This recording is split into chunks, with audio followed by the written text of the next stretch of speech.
Hello, hello. Are we live? We should be live. All right. Good afternoon, everyone, and also to other people in other time zones. All right. Welcome to our discussion stream for this banner. This is the Summer Montage Halation banner, featuring 3 units and a welfare. I'm joined by our usual guests, Mel Kosamo and Kosamo English Archives. Say hello, you two. Hello. Hello. All right. So, shall we get into talking about our first unit, Mr. Rookbath? I think that's how you pronounce him.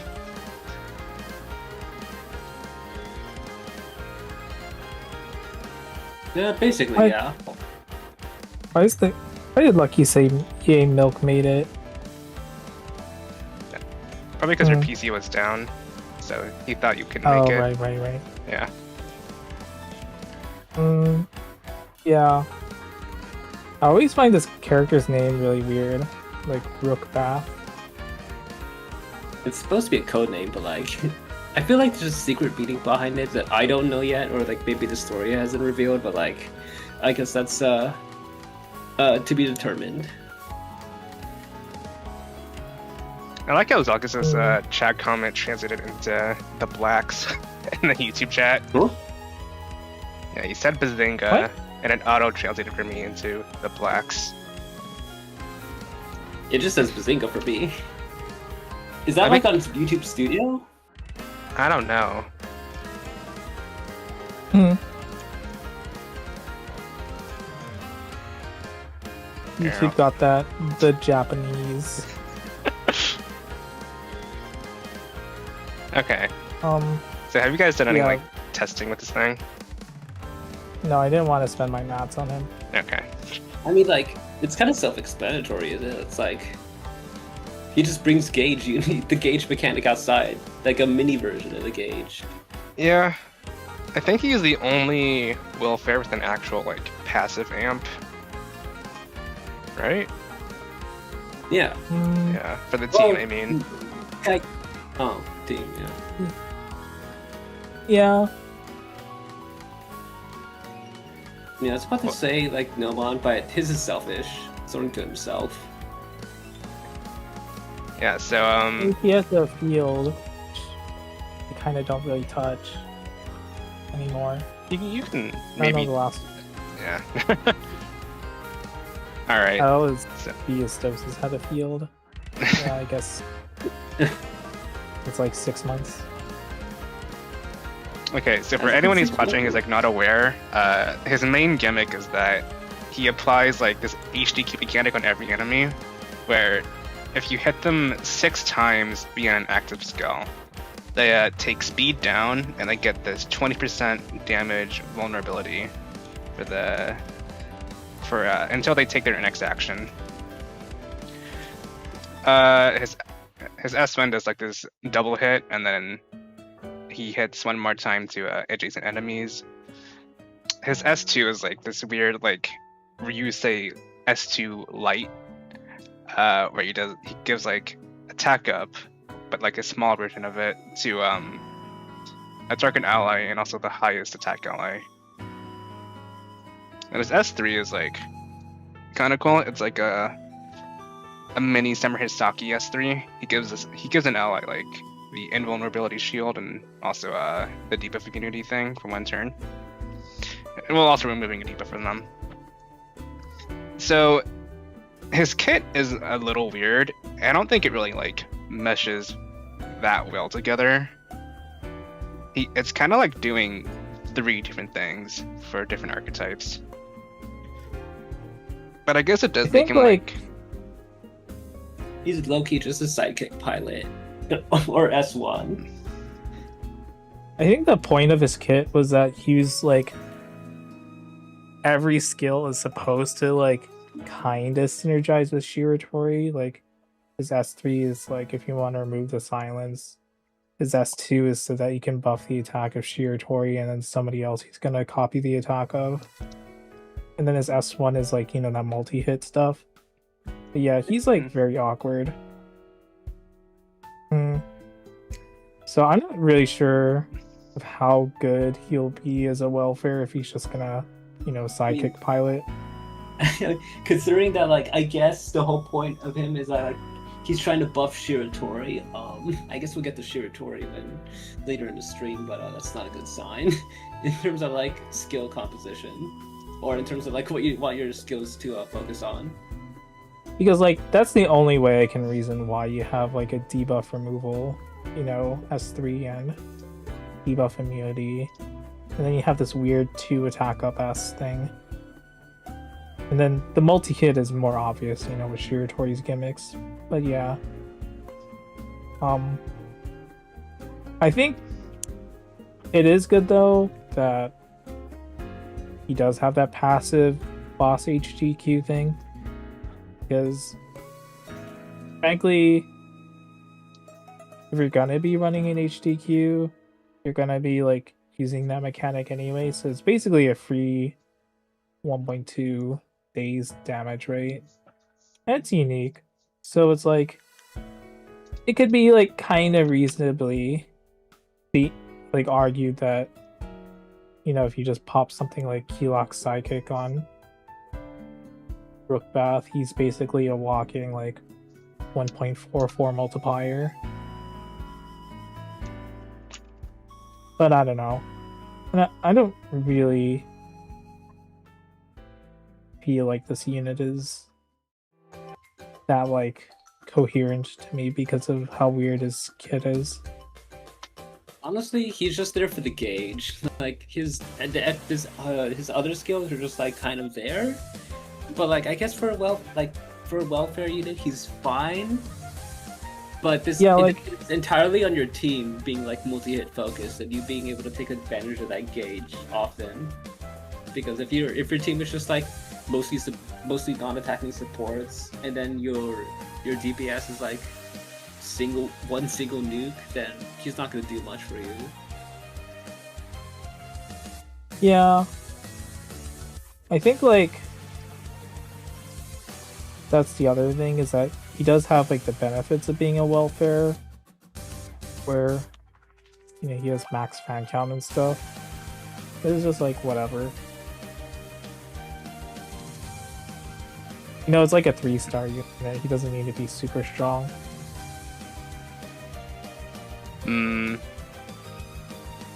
Would have been nice though. Lucky saying his S3 might help scam some survival clears for people. Yeah, you can sort of see me doing that with this Monomasa clear against Plessy. It still takes 8 turns, but like... I think it's a pretty debuff immunity. That only works once, right? And then just like pops. Yeah. It just disappears. Yeah. Yeah. Oh. Barrier, but good. I guess speaking of Plessy, I guess it should be noted that the gauge debuffs are actually debuffs, and that means they're vulnerable to like debuff removal. Unlike the regular gauge mechanic you see in HTQs, where I don't think those are like actual debuffs. They're blue, but I don't think they're they're like removable. Small, right?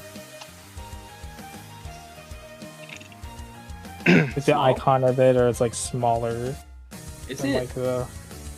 Yeah, I thought that's how it worked, right? Oh, they had like differently sized icons or something. I don't think so. No. Really? Okay, never mind. I thought there was like some visual indicator that they were like different, that's why. No, I mean I always got them. At least to me, I never really saw like a difference. I just knew like in the back of my mind, like, oh yeah, I just applied the speed down and defense down from breaking the gauge. Yeah. But like I never saw like a visual difference. It all just kind of blended together with like my regular debuffs. Okay, maybe I'm hallucinating that. Oh. Was this Psychic interesting? I don't think I've read it. It's his passive is interesting.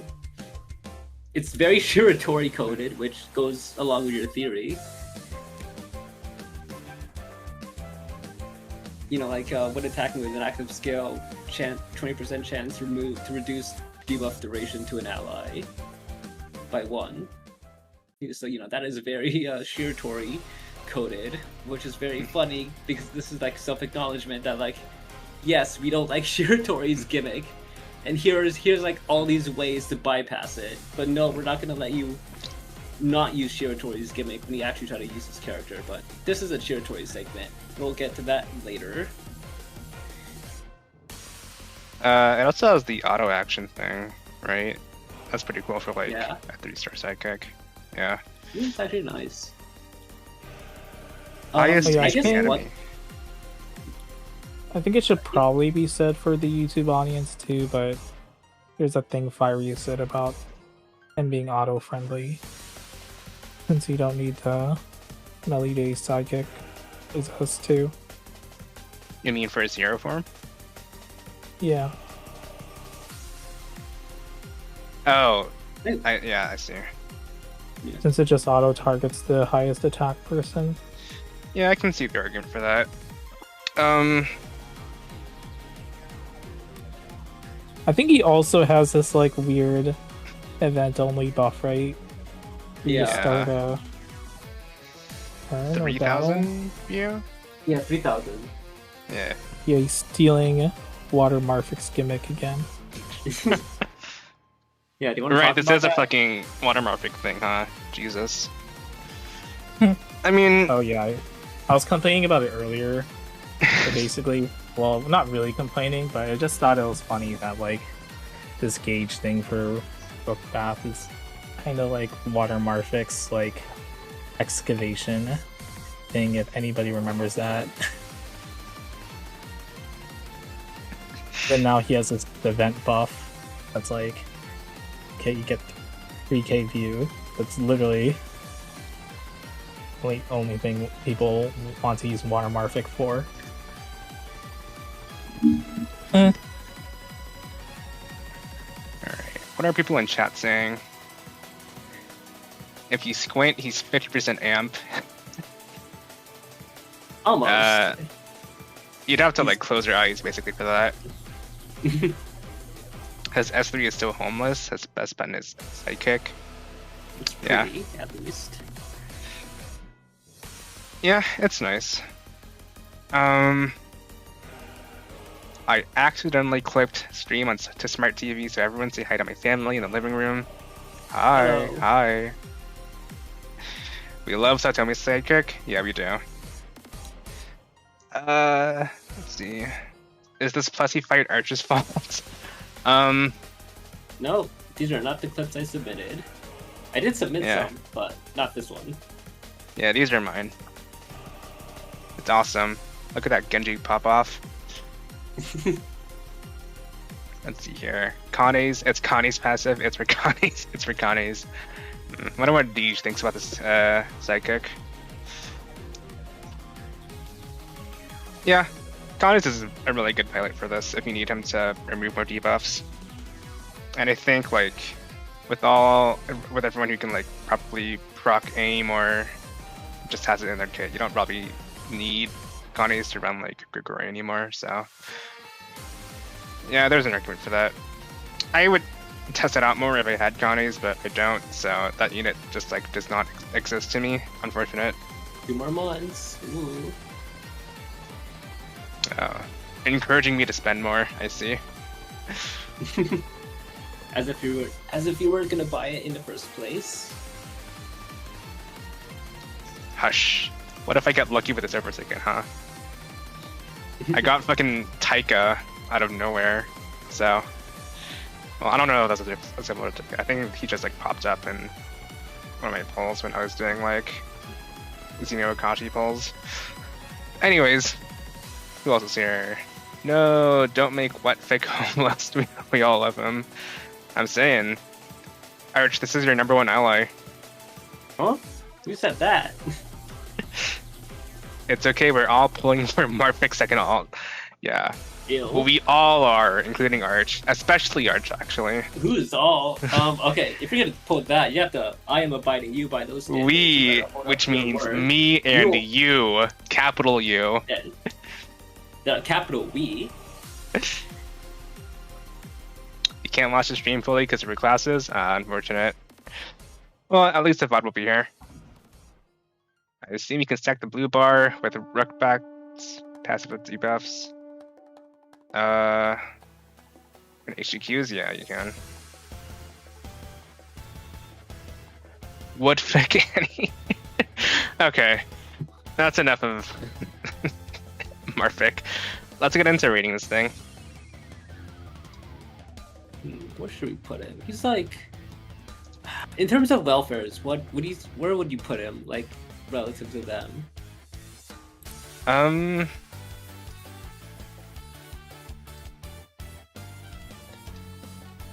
Like,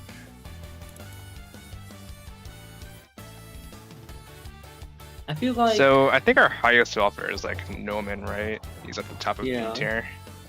Because I feel like he's Yeah. he's a usable solid. I feel like Rookbath is like lower than that because Nomon, if you really invest, you can't actually get good damage out of him. He still gets damage capped, but like he has good attacks. He has a decent enough attack stat. He has a good multiplier.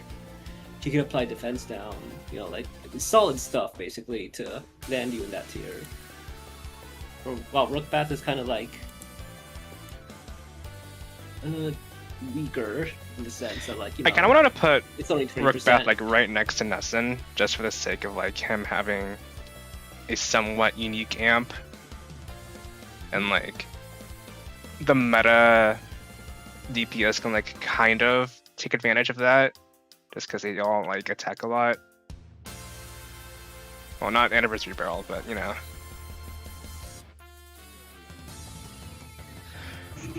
Yeah, you have a point.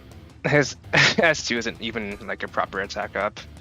It's like a fake 30% bullshit.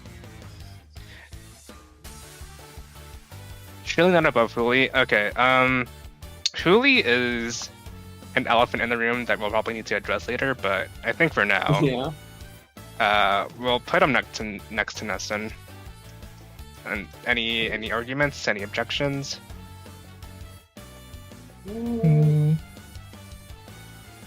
Below, I'm for trying to sure. think about it.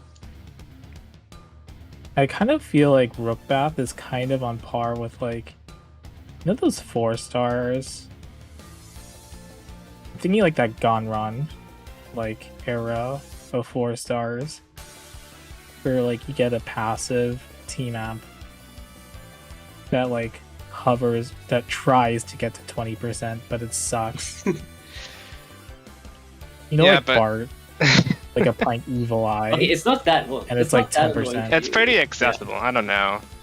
Yeah, it's It's- not. it's- It is not. It's Gonron decently annoying. accessible. No, I'm not saying it's on that level. I'm just like thinking on in like comparison. Do you remember like that chopped arrow of like 4 stars?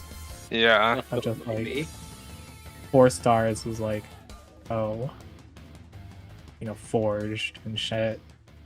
You get 20%. And this is like pretty fine, you know. Yeah, So, everybody yeah. likes multi-hit now, so it's a solid debuff. So I was just trying to think of like the closest unit in comparison. You know, that street snacking sort of like 20% level. It's not as bad as street snacking though, at least. So yeah, I guess that might be fine. I don't know. Yeah, for now, I'm fine. I'm with that, just yeah. thinking like I'd probably use him over Game, like base Game. Yeah. Yeah. Look at the skills again, but like,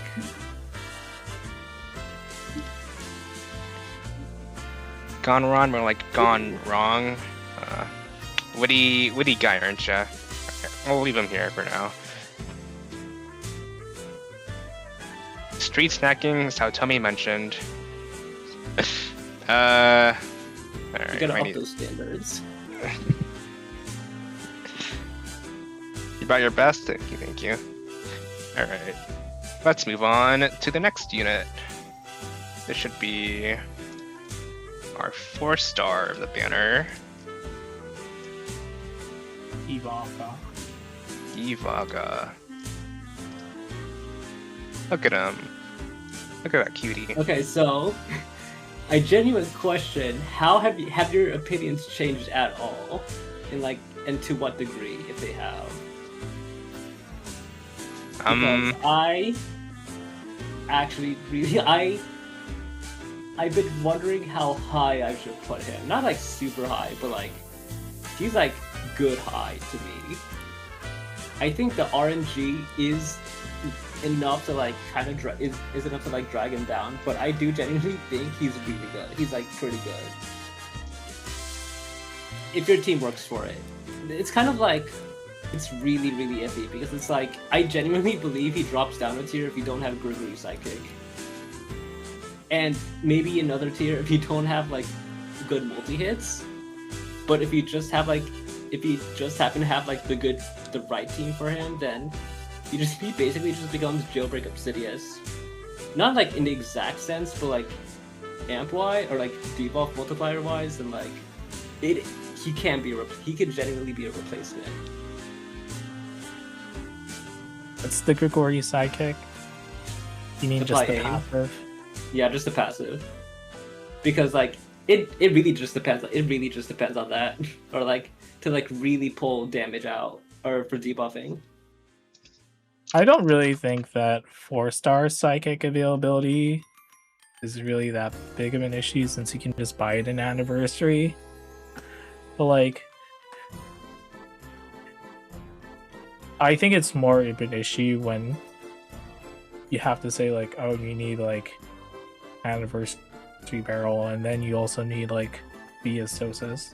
Like when it's like multiple premium 5 stars, that's more of an issue. Yeah, it's a weird thing because it's like you can get good. It's like his multipliers are good.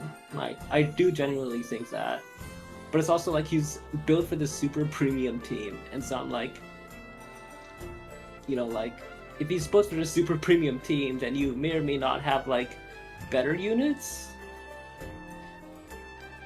But at the same time, does that negate his debuff, like the amount of debuffs he can stack?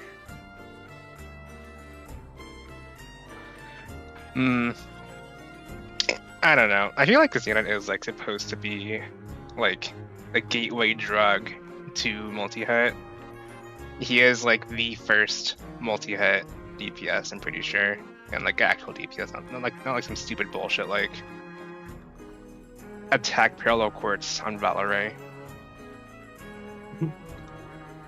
Like this unit is actually supposed to like do some amount of damage and help you build up like the multi-hit stacks and gauges, and pretty consistently too. We're all using base Hydor. Ooh. Base Hydor is is it any more speed anyways? He's speed. Every time I think about base Hydor, I think, oh yeah, he actually has like an interesting S3 for a 4-star, or because like it has the potential to deal like 200 or 400% damage. Like that'll get damage cap for like for 4-star. That's pretty good. But then you realize that his speed is like insanely low, and you're like, oh right, that's why I don't use Hydor. Like they literally kneecapped him right there with his base. What's it? 103. Yeah, it's tragic.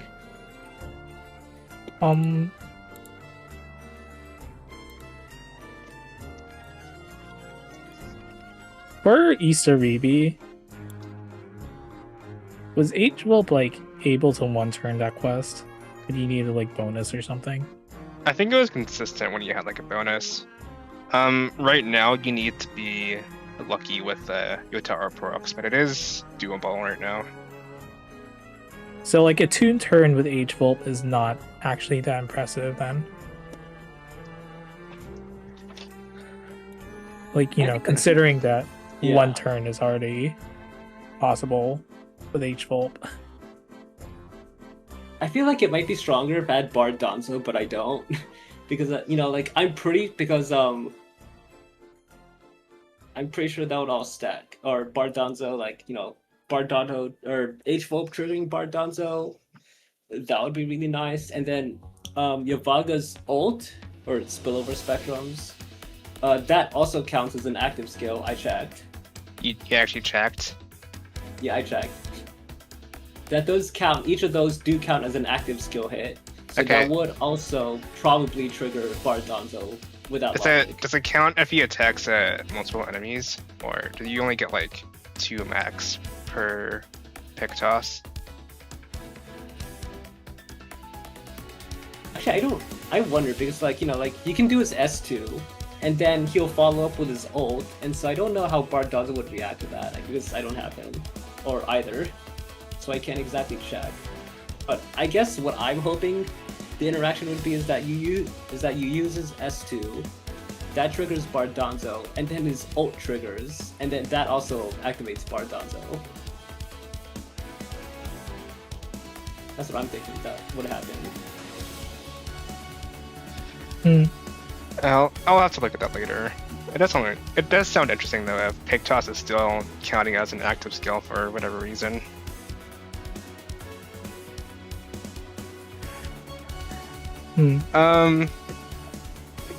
As for my own opinions on this unit, I don't really know.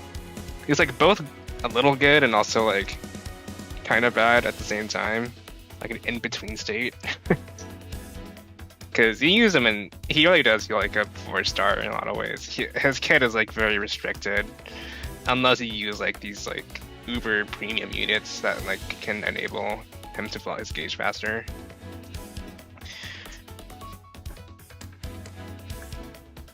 Yeah, I think this like unit gets like is teetering on whether LW decides to be like, oh yeah, Huckle's S1 thing isn't actually supposed to be active skill. My bad. They're gonna get the Xeno Caution nerf. You know, it's like Scary. you kind of need this Huckle variant if you want. If you want like these extra hits, if you like look at this footage, or you need like H-Bulb, you know, who can spam his S2. Yeah. Yeah, it's like very premium. It's like kind of weird to say for a 4-star to be good, you know? Is like probably just pick somebody that's like a 5-star with like a good amp, and that would have been fine too, you know? Yeah, I guess the idea is that like if you're trying to work with Yavaga, then he can actually contribute in a substantial amount, but at the same time, he's also like you can kind of ignore him and you won't lose too much in your account because of how expensive he is to use. Arch DMing me to switch his build like every other day for his bullshit testing. I only asked you once. I only asked you once, and that was just for Vata because like Goro's annoying. Ah, I see. You have to spec even more to deal with mechanics. I see. You saw the rock technique? Yeah, I'm saying using Rocktail like a coward. SMH. I do think the plus for him though is that his amps are pretty like unique at the state of the game, you know, with like analysis and phased, right? Yeah. Even though it's like RNG. I don't know why it's RNG, but it is. 4-star tax. I guess if you like max out like what is it, like Rudolix and Shoin, it goes from like 40% to 60, I guess, which is like a little better, but at the same time, it doesn't stay. I just feel like it should be like a thing, you know. It's already just like one enemy. Yeah, and it's like it tries to proc per hit, which is like a little bit, like you'll miss sometimes, but it's still better that it tries to activate per hit at least instead of like just once, because that would be actually terrible. Yeah, just those two by themselves, I think, makes him better than like a lot of other perma 4 stars. So you can actually like apply effectively like 1.44 with relatively unique debuffs. Yeah. It's kind of funny that like he technically has higher multipliers than Jill Obsidious, but at the same time he doesn't have like the same utility because one, he's an attack roll, which I presume they did because as literally a direct nerf to his entire stuff, because that means he can't get the debuff bonus. And two, if you use him with the Summer Ash Star, he can't get that proc rate bonus or the extra 10%. So with this with this Summer Ash Star team, he's only providing like plus 20% to his debuffs. Yeah, I don't know what LW is doing. You remember how you're gonna try to call VP Gen being like this banner's thing? Yeah. And then like I was kind of right. Kind of was right with Roiker, but then they made him like assistants or some shit, right? Actually, I think I called multi-hit too, but like kind of as a joke, but like really early on, like a week before the banner came out. And then Ivaga was also like, why the hell's he attack with that outfit? You know? Multi-hit DPS, just for fun. This is why I don't see. This is why you don't. You never believe kits or designs for like, or you never believe lore, bios, or designs for kits. That shit is always separate. I learned my lesson 3 years ago with Santa Claus workout, and I've stopped believing since because the shit is all fake. It's all What were your guesses for I think the workout? funniest is, I still think the funniest is like Summer Yo hack, where he has this like honeycomb design and this like water jet ski thing that he speeds around to save people with. And then you look at his roll and it's debuffed with bombs. Literal menace. This content makes him look fun. This is good propaganda. Yeah. Say thanks He's to fun Arch. to use. The Yeah, thing he's that fun looks to use, fun that's the is thing. H-Vulp spamming their S2. Yeah, H-Vulp and Huckle in both clips. Okay, Interesting. no, but like interesting. it's fun. It's fun. Okay, no, it's fun to see Ivaga triggers ult twice in one turn. That's like dopamine to the brain. Okay. How much damage is that? Anyways, like 300. For who? Hit his ult twice. It's like Oh. 53 times, right? And then times 2 is Yeah. yeah. I mean, I guess that's like Toshu S3 or something. Pretty hard to get though, so I wouldn't really compare that. It's a bit Yeah, nuts it's they very, broke like- the streak of banners, having both units be the same archetype here. Let me try. Was there a streak? I think Whiteout Liberation. I'd say the last one that was like this was like Whiteout Liberation. You know, Yeah, so I then guess it was, anything, like, the odd one out. three banners, unless you because like we had VSOS with VS and Tetsu, and then Anniversary with Huckle and Andrew, and then main quest with Akashi and Norb. Yeah, I guess that's 3. Okay, I see what you mean. Yeah, personally I don't like this kind of banner where it's split. I prefer it where like the two just synergize.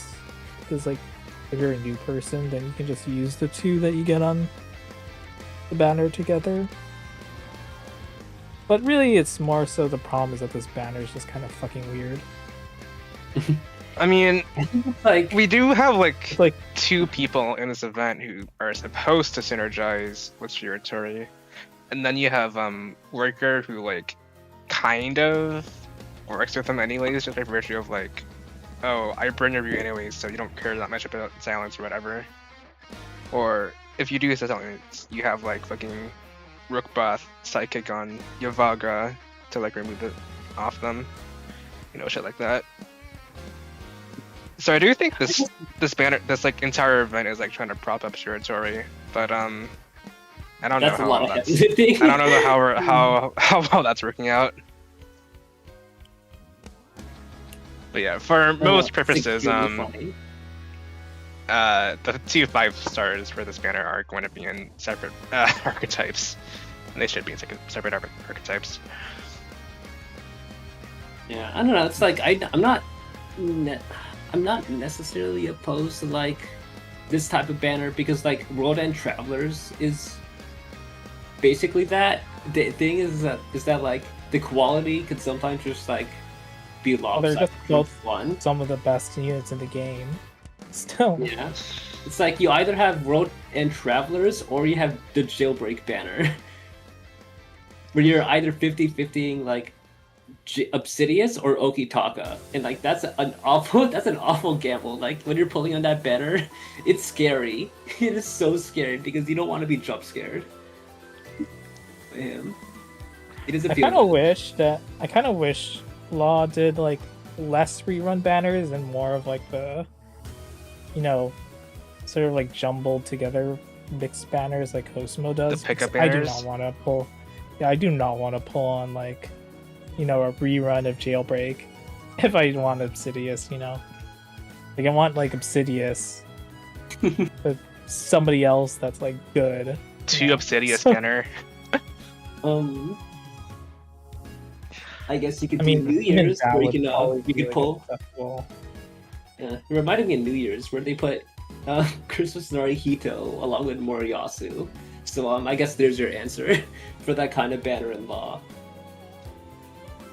No, I mean like an actual reprint, not like that. Yeah. Anyways, back to Ibaga. I kind of actually feel the same as Harvey, where I feel like he's awkward, but also I think that in comparison to like other Perma 4 stars, where his like amp is kind of fairly rare and accessible, he's pretty good. And then we also talk about Shiratori, who cannot deal damage outside of their turn. And then Ivaga is kind of like, oh, you actually kind of look good now. Thank you, Shiratori, for giving us the Ivaga upscale by being bad. Okay. Well, he's not that bad. He's a little bad, but you know how it is. What was I gonna say? All right, let me look at the chat real quick. I want to like him, but I don't like seeing his gut unprotected. He has light armor, but leaves his biggest asset open for everyone. Well, you know, he is a cloud chaser, so he has to show off some parts of him to get that fan count, you know? This team making you mono reach damage cap is sort of interesting. He's a It's a premium. little annoying when I reach a damage cap. I'm like, okay, at least I know I'm doing good damage. He's a premium unit for premium accounts. If you can't afford to play as the best supports, you don't have the right to complain. God, this fucking copy pasta. My least Hydor is VP game because it costs big number VP. Yeah, I agree. I have fucking base Hydor at like 90 seals. I'm so annoyed. Wow.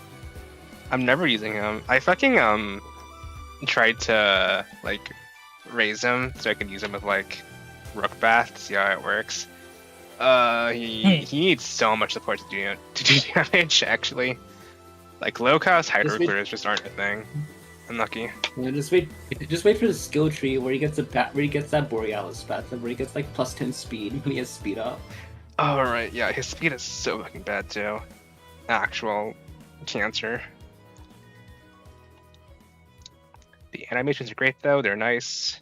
The sound effects, and a silly face. Yeah, a silly face in here, and Drama Gamu Bear. Nice rhyme. You imagine he's serviceable enough to do some lower budget clears, just taking longer. Probably still within 10 turns. Yeah. I don't think this unit is like that built to speedrun. unless you you really shove him into like the premium meta teams, like with H12 and shit. And like he becomes like this sort of like 4.5 star unit.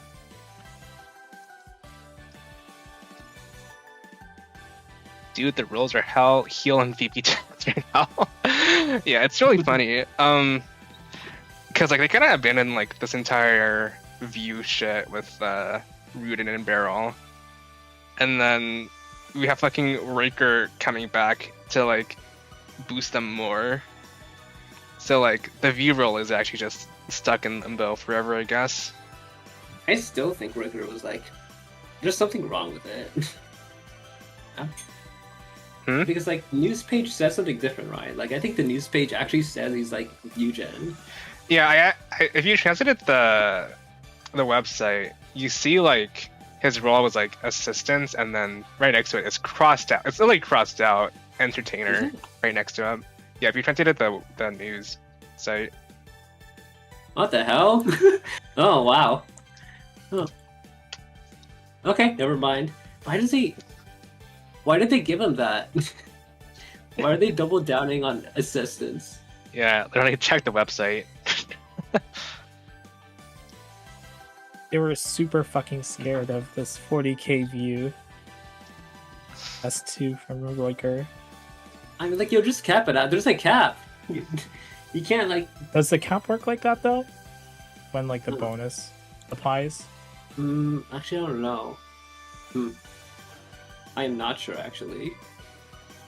I mean, that's the only thing I can think of, is that, like, oh no, we cannot let these people generate 40,000 view in one turn.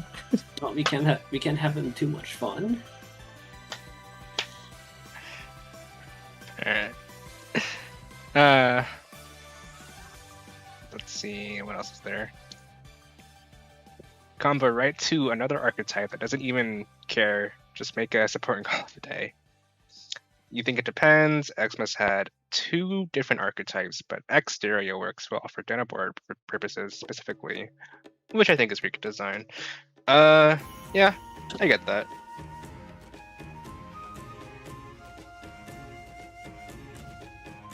Although, I think Denabora himself is not great design. I think I still think he's fun to use. It's questionable design, but I love that kind of play style. Alright, but like... it's a personal opinion. I'm not objectively, it's not good, but like, subjectively, I think it's fun. Right, but you see, like, his mechanics, right? Like, you see how the numbers are, like, kind of bad.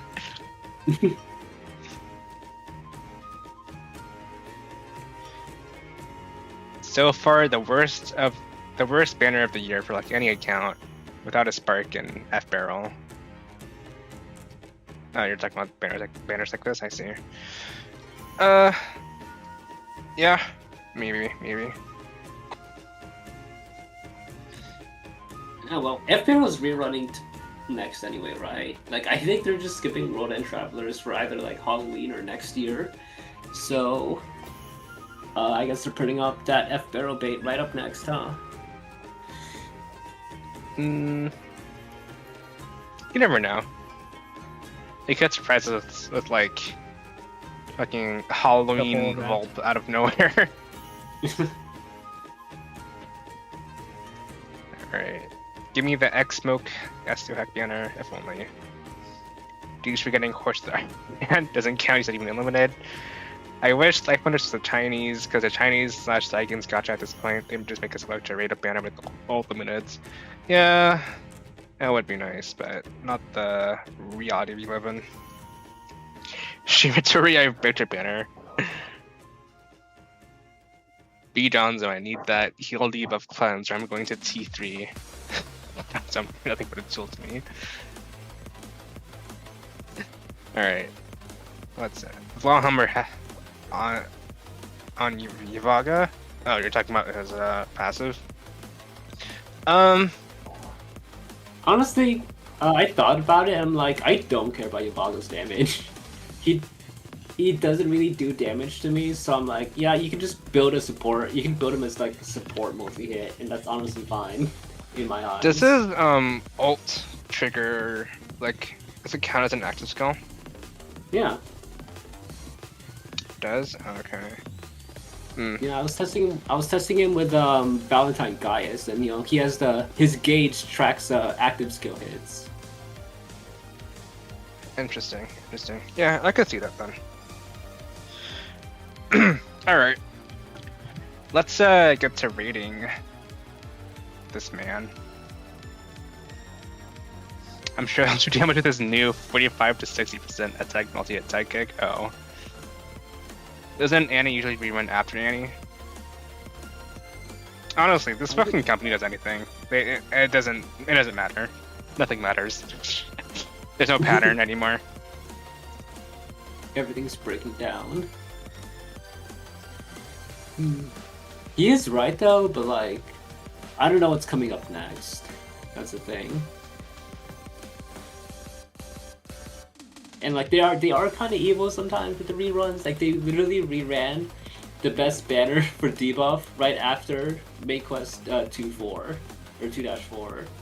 So I'm like, I wouldn't be surprised if they ran a view banner right after Summer Roiger. Like that would not shock me at all. Because I don't think that earlier thing was evil. It was like everybody knew that like Summer Yo-Hack banner was gonna come back, especially after World's End Traveler got cancelled. Like, yeah, it was just like very expected. The view banner like now I guess would be fitting. Honestly, they might just rerun F Barrel just because of it. Yeah, I don't really see it as evil when it's like very expected for something to happen. I only see evil is like if they did a new banner and then that new banner had like some unit that fixes Shiratori, only works with Shiratori, and works with nobody else. But if you use them with Shiratori, they're both fucking busted. That's evil. It's just funny to call it evil when it's like back to back and like you have no savings. Because I was like about to tell people during 2-4 like, oh yeah, just save for Enoshima, and then Enoshima's just like right after. I'm like, oh okay, good luck guys.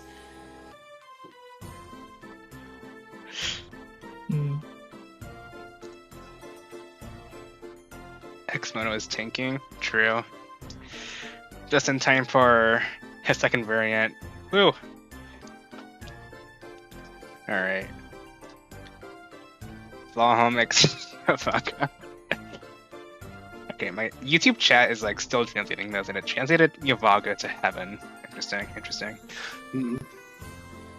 Let's see. Loki wants the apprentice rerun. They've never rerun like mobs, and like they don't want to rerun the good mobs. Yeah, they don't go anywhere after their fucking campaign either. Apprentices are dead. That's kind of fucked up actually. I hope that we should get like a unit who like apply a scar at some point. I think like as a passive.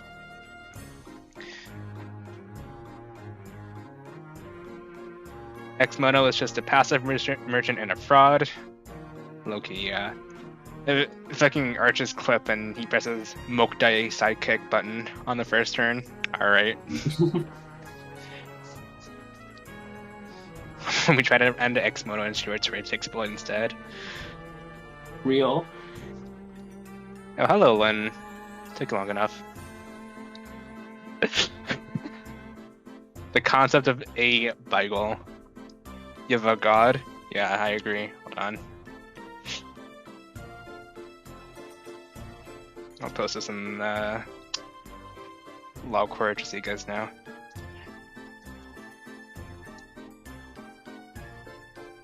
All right, so let's rate this thing.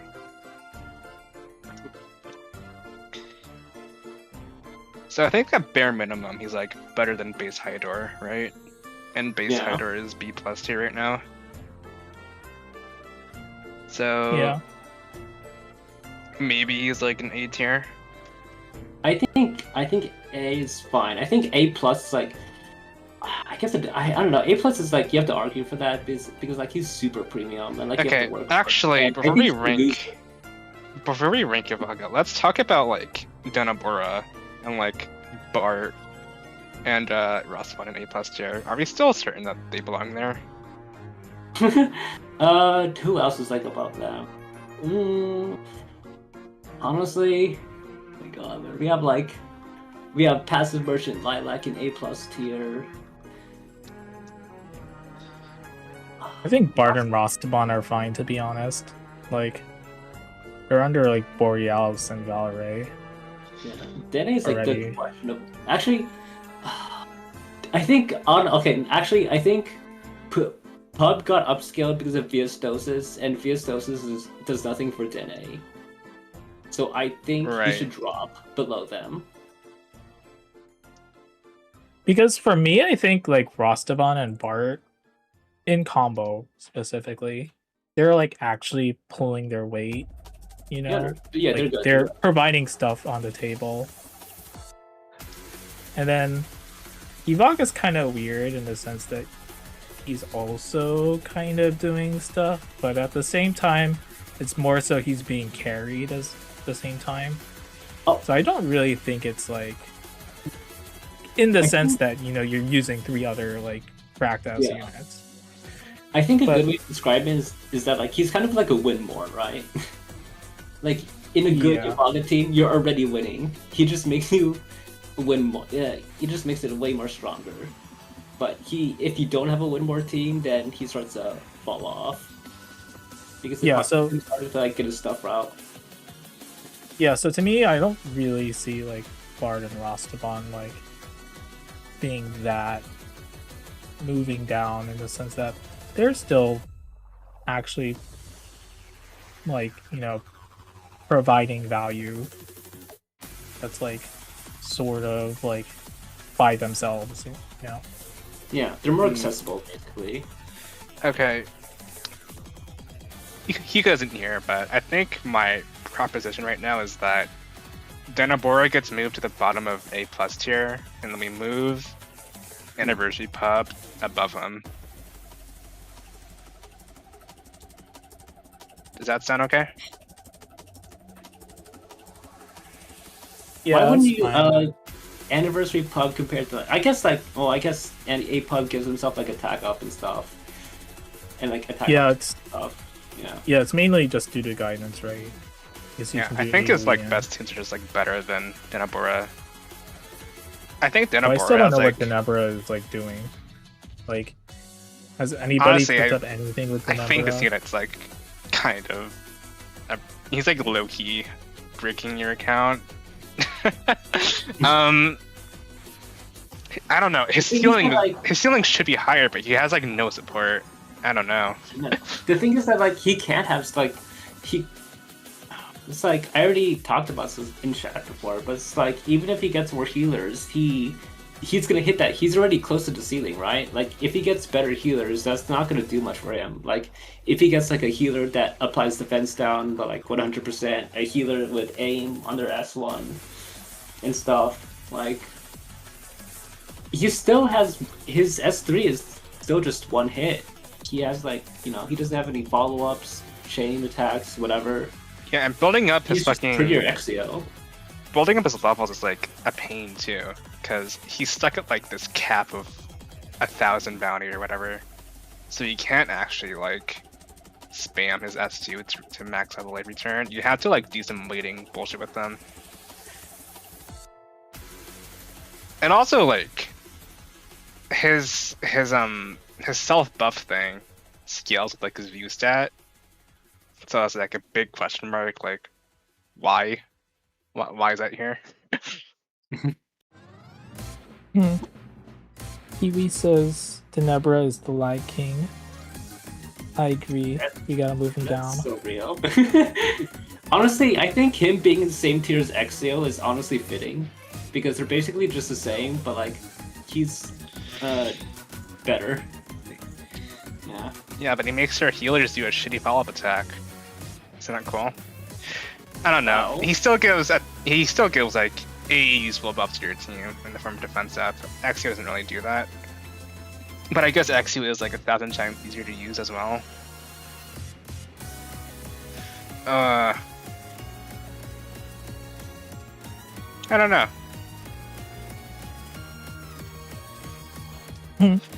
I think A is. I would say A. Like, I can't in good conscience say he's an A plus because I think A plus is kind of like where we expect more from you and not just like damage or stuff. Like we kind of expect either good action economy or good passives.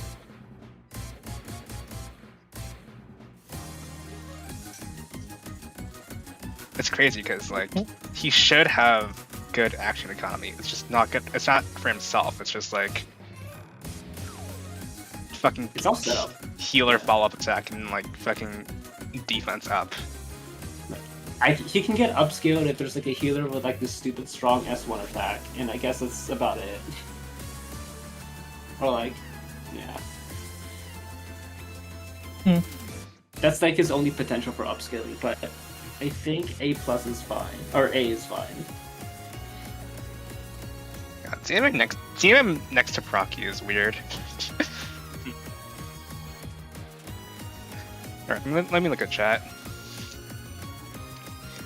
He's a clout chaser, so he only gets carried by worm criminals.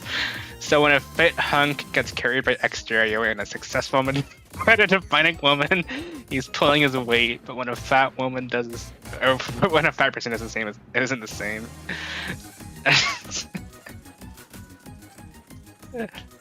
But Dene gives burst.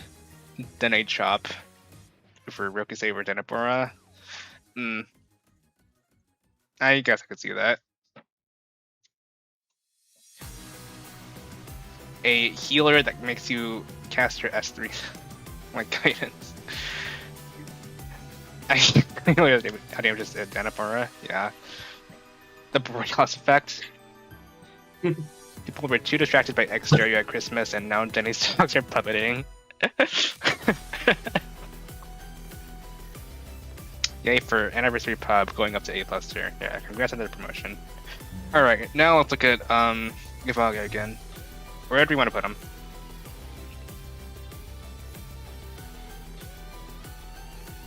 It's weird. I want like, to put him next to how do you- Obsidious for memes. No, I don't think he's that low. He's either like high A tier or low A plus.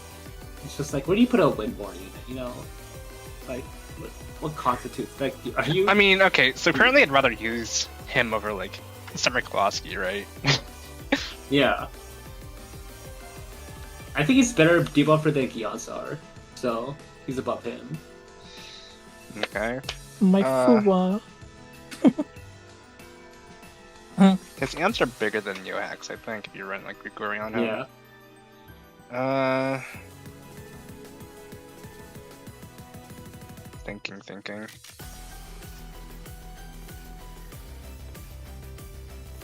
Would I prefer him in my account over Rokusei?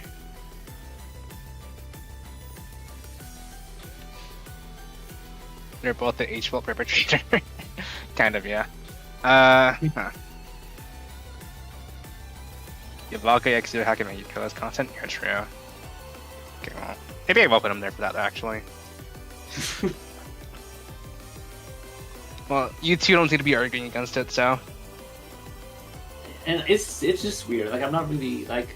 I guess technically this tier list is based on like true like optimal performance, and in that case, I do think that would constitute A plus. But like, it's weird. You know? It's multiple factors, really. Because that already. I think the biggest part is like endgame investment, but we also do factor in like accessibility and like value floors and ceilings. So I guess the question is like, do you think Yavaga has a higher ceiling than Rokusei? And do you think his floor is higher than Rokusei?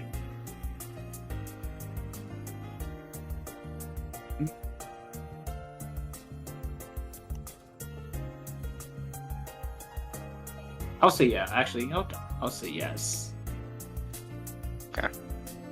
Yeah. You can put him like a little higher. The ship lasted 2 minutes. They already broke up. Unlucky. Who's the best unit to enable Yavaka that you can grab off of support?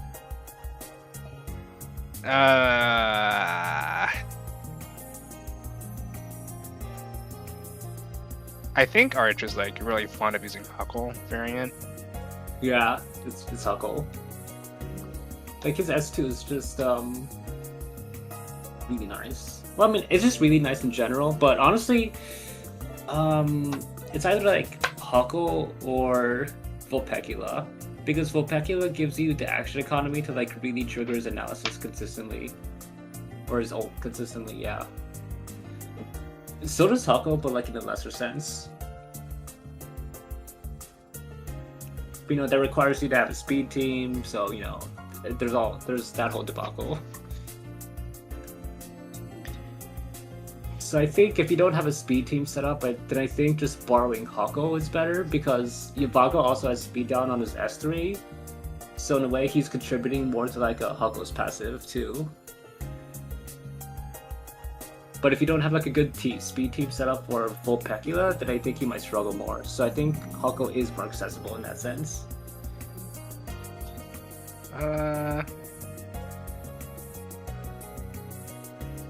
Yeah, pretty much. I mean, I guess you could also like try to cope with Bard Donzo, since his pick toss is apparently an active skill now.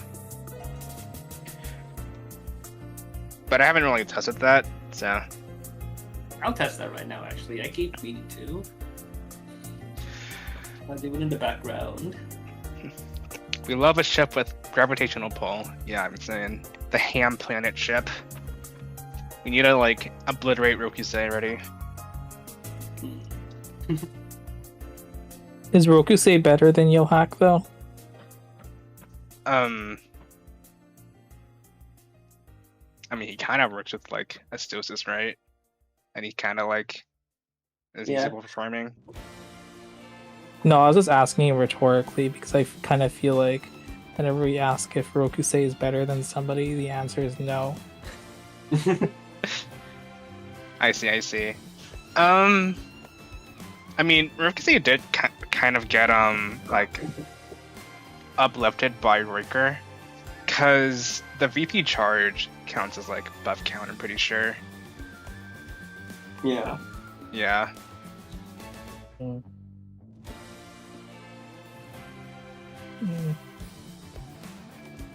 Let's see. This water compression. Yeah. This pair can hold the weight of the universe. Yeah, I'm saying. Yavaka is actually a hidden combo unit for Summer Alphuckin and Kane's. I don't know. Unfortunately, my second account has the only reticle only. There will be no speed units here. Unlucky. Should ask for a refund. Can Rokusei farm? He has like 140 base, and then he has like another amp if you do the weight thing. I guess it's not like that convenient for auto farming, because you can't really make use of the weight unless you use like stereo. Rokusei also has attention on S1. That's also true. If we're comboing with Yavaga, that's actually Bart and Shrek. Alright. Oh,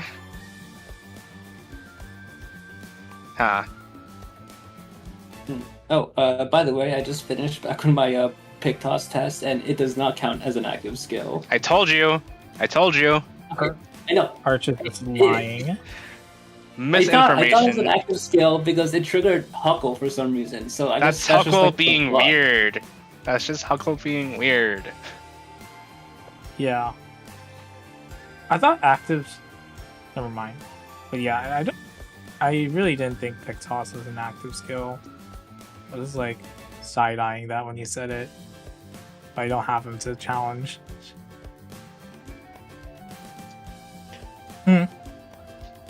Why is it always Worlds End Travelers? Jesus. Because I feel like I kind of want to see Ivaga and Haidor's like stupid ass S2 spam. I don't have either. I want to test that too. Hmm.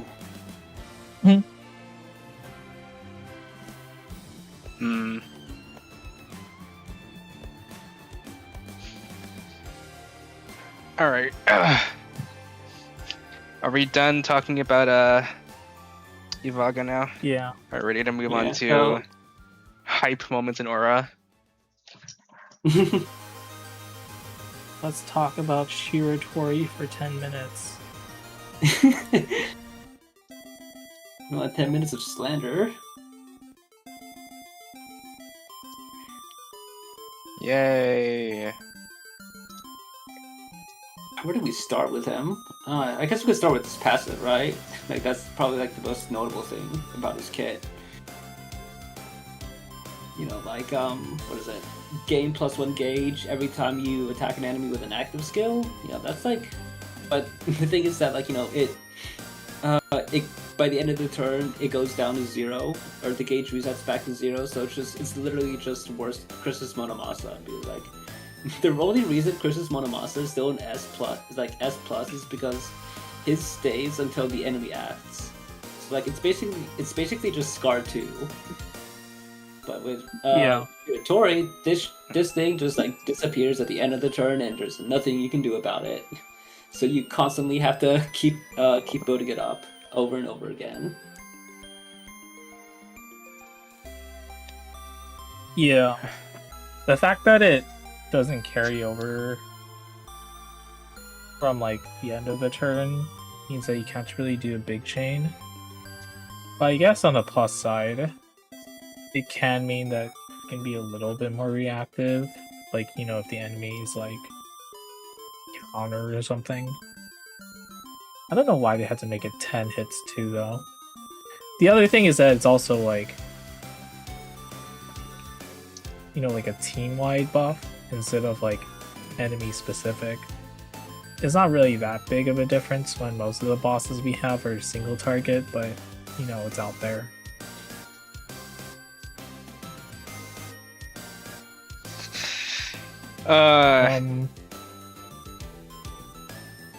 I kind of like how his S1 applies Scar. That's like nice. It'd be nice I think if his S2 is kind of shit. his And his S2 F3 is is so also kinda garbage. like- Oh my god. And his S3 is kind of like, I think everybody knew when they looked at it, but it's like Sensetia 2 mixed with like Hydor, base Hydor, S3. And it was like, why? So like I think the main problem with this unit, which I think a lot of people are running into, is that even outside of his like silence gimmick, he's really just like limited to one attack per turn. Kinda like Tenebra. That's kind of not really a good thing. Yeah, and like even if he did like what Festival Goro, Ghostwood's Goro on him, like his S1 is really boring. Like it's not really doing a lot. It gives scars, like that's fine. Yeah, It's just Scar- that like It's like you give Scar once and that's all you need. It has to give Scar. It can't be anything else. Otherwise, it's actually fucking useless. Because he can't use Exio on him. He needs like an actual usable S1. The problem with this is that, he doesn't have a way to get his S1 off unless you hard cast it. Yes, you can use a follow-up attack on him, but you don't want to do that. You want to use him with like other DPS or multi-hitters. So like investing in like follow-up supports, it's like kind of a waste. You don't get that many returns with them compared to like using fucking what is it, like Chaser Algebra or fucking Huckleberry too. It's I don't know. It has to be Scar. If it's not Scar, he's actually worthless.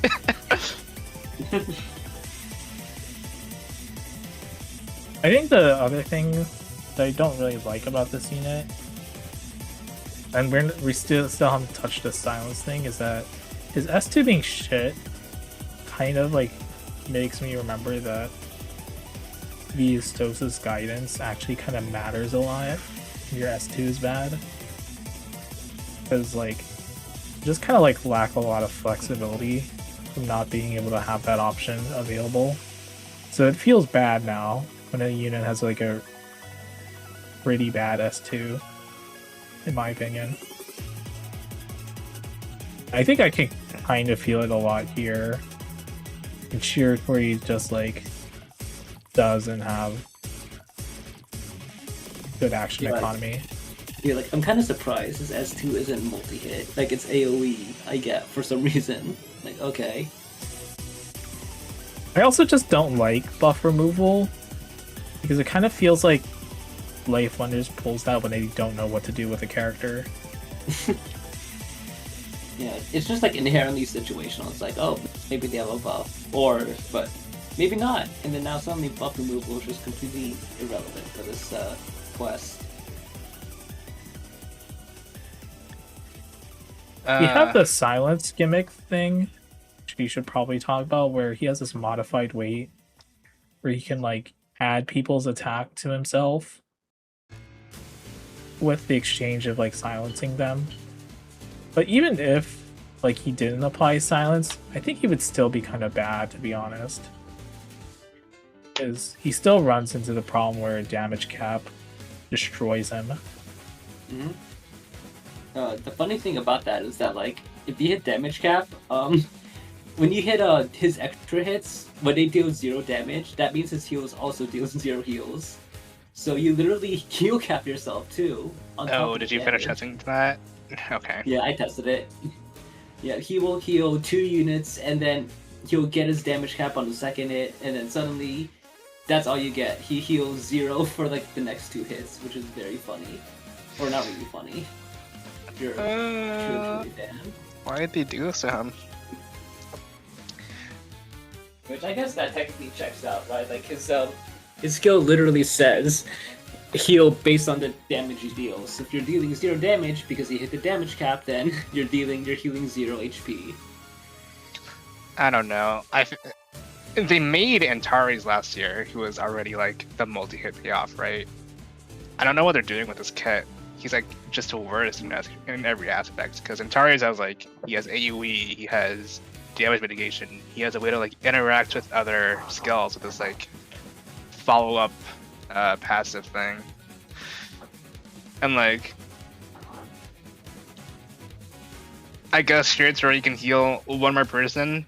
So the rationale is like, since you can theoretically full heal your entire team while doing damage, like I guess that's why his action economy is so garbage. I don't know. Yeah, maybe I don't get it. Maybe like I'm just supposed to like play him as like a sidekick bot actually. Where he just exists for his gauge. That's so sad. So like it's not even like an X model kind of funny too. Like his gauge is really annoying to work around because it's like it's not like if you do an AoE, it adds +1 to every enemy hit. Like it's just a flat 1 for each attack. Like I tested that right now. If you do an AoE against 3 enemies, you only get +1 to your gauge. So like you really do need to attack or do 10 hits in each turn, which like, what's the most optimal way to do that?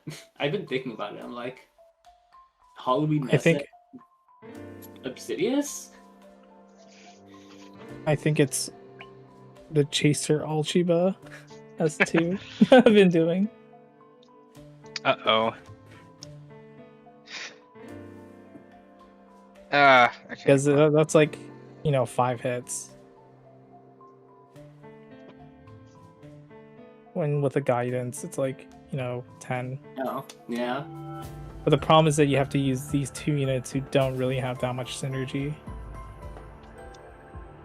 feel like the team is better if we just check out Shiratori for another support like we guys. Really? Honestly, it's like there's so many like more 50% buff amps that we have in the game. They're like way easier to use than Shiratori.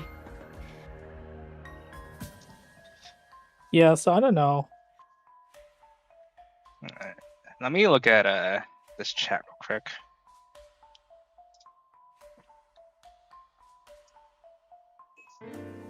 Okay.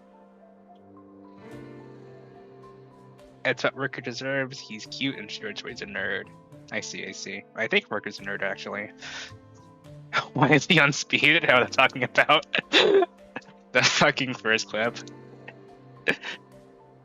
Is there a gas leak with this test? Doing anything to wheelchair? Okay, I was just seeing, like, how much damage he can do with, like, little setup. It was just like kind of limit testing with them, so it was kind of funny to see that enemy like only die because of another Volt attack.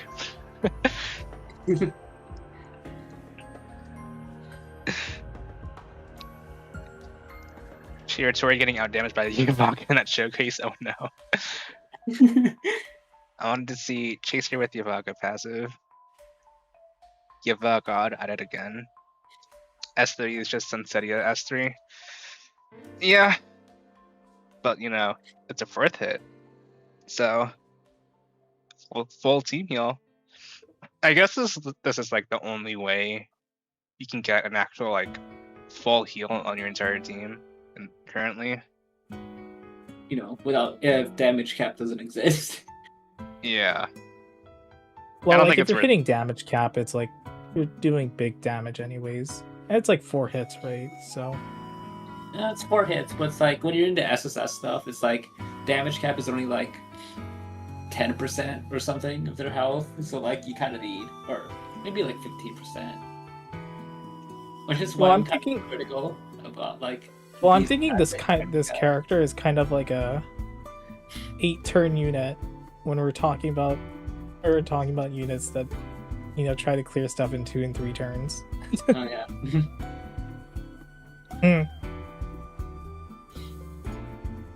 Like, you know, you just kind of like deal damage with them and heal. You just go very slow against, I don't know, slimes. Well, he's water, so I was thinking like Lantern, but Lantern hates multi-hit, so I'm like, I wonder how that's gonna work out. Challenge. Well, at least you heal, you know. Like... Yeah. Yeah, challenge sims reset tomorrow, so that's gonna be a fun test.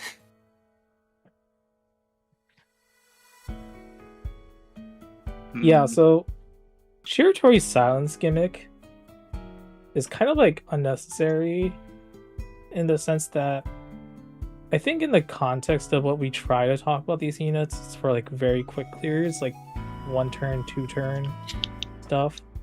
So actually his silence thing doesn't particularly matter if that's the end goal. The problem is just that like it doesn't really synergize with anything.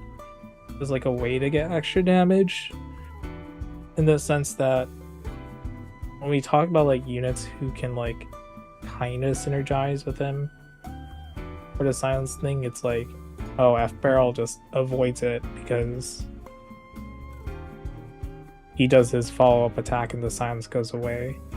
But it's still not really like being leveraged in a way to provide extra damage. And I don't think there's like really many kits that use debuffs on your team as a source of like something good for your team, except for like base Gaius.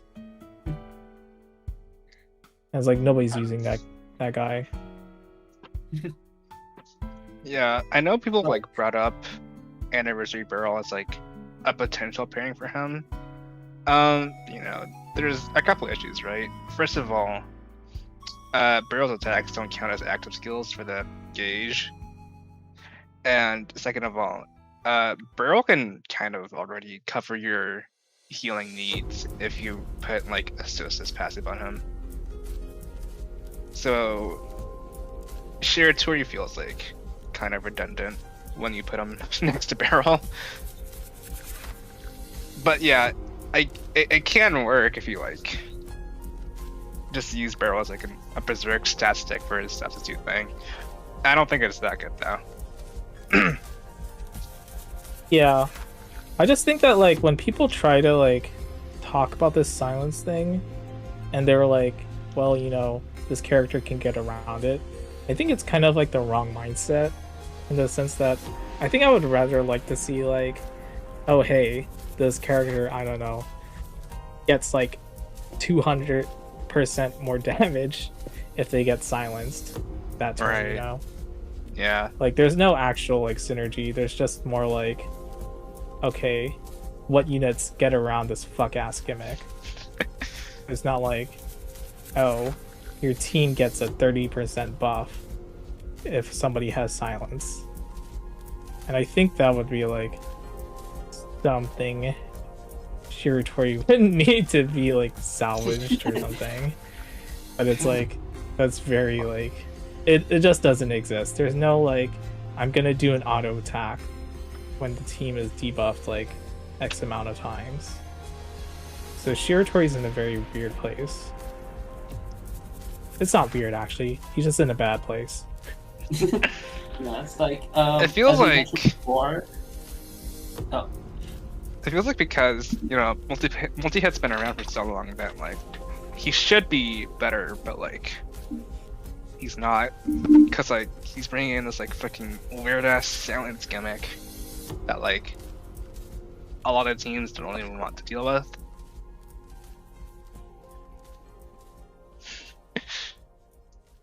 You can talk, Arch. oh, it's kind of like the way I see his silent stuff. It's like it's a lore. It's like one of those intentionally limiting lore gimmicks, and so I don't think it'll be like because of that. I don't know how improved it'll be because like it's intentionally like it's intentionally meant to be annoying to work around, which is why like as we were talking about with like Yavaga and the other in Rookbach, it's like these two units are like also very have ways of like solving or in quotes solving Shiratori's silence gimmick, which is like basically admitting to themselves that like yes, this thing is annoying. Here's some free to play solutions for you to like get around it. But because of that, I kind of don't think it'll be improved because I think being annoying is just like part of its design or part of its lore, I guess. Yeah, I wouldn't mind if it paid off, but there's no payoff. That's just the thing. So like the only thing we can look to now is like external assistance. And there's no external assistance. So yeah.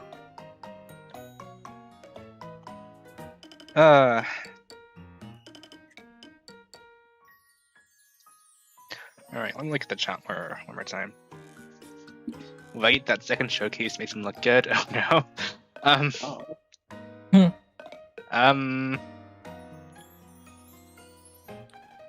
Well, if that's what you think.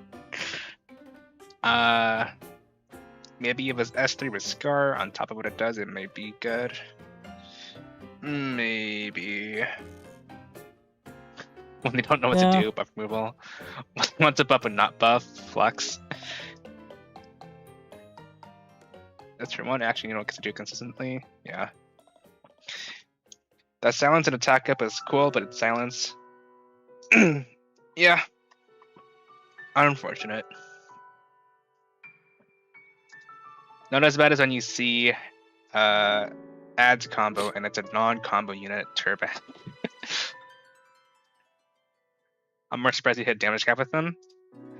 Yeah, what team are you using for that? I think I was just using my generic like just generic multi-hit support. Like I think I brought V-Gaius there. You know, V-Gaius, X Mono, like the standards. Nothing too special. I see. That's how his heal works? Yeah, that's so shit. Yeah. Mostly not getting a sustain unit for 2 or 3 years because he's too Shiratori. I mean, if you want sustain, just use Atari's. I don't know. Atari's lets Phoenix power. Should we talk about him like since like he is also like multi-hit? Antares? Like, does he get affected? Yeah. Like, And like active skill, passive, like all that stuff. I don't use them together because the team just gets better if you just support Antares.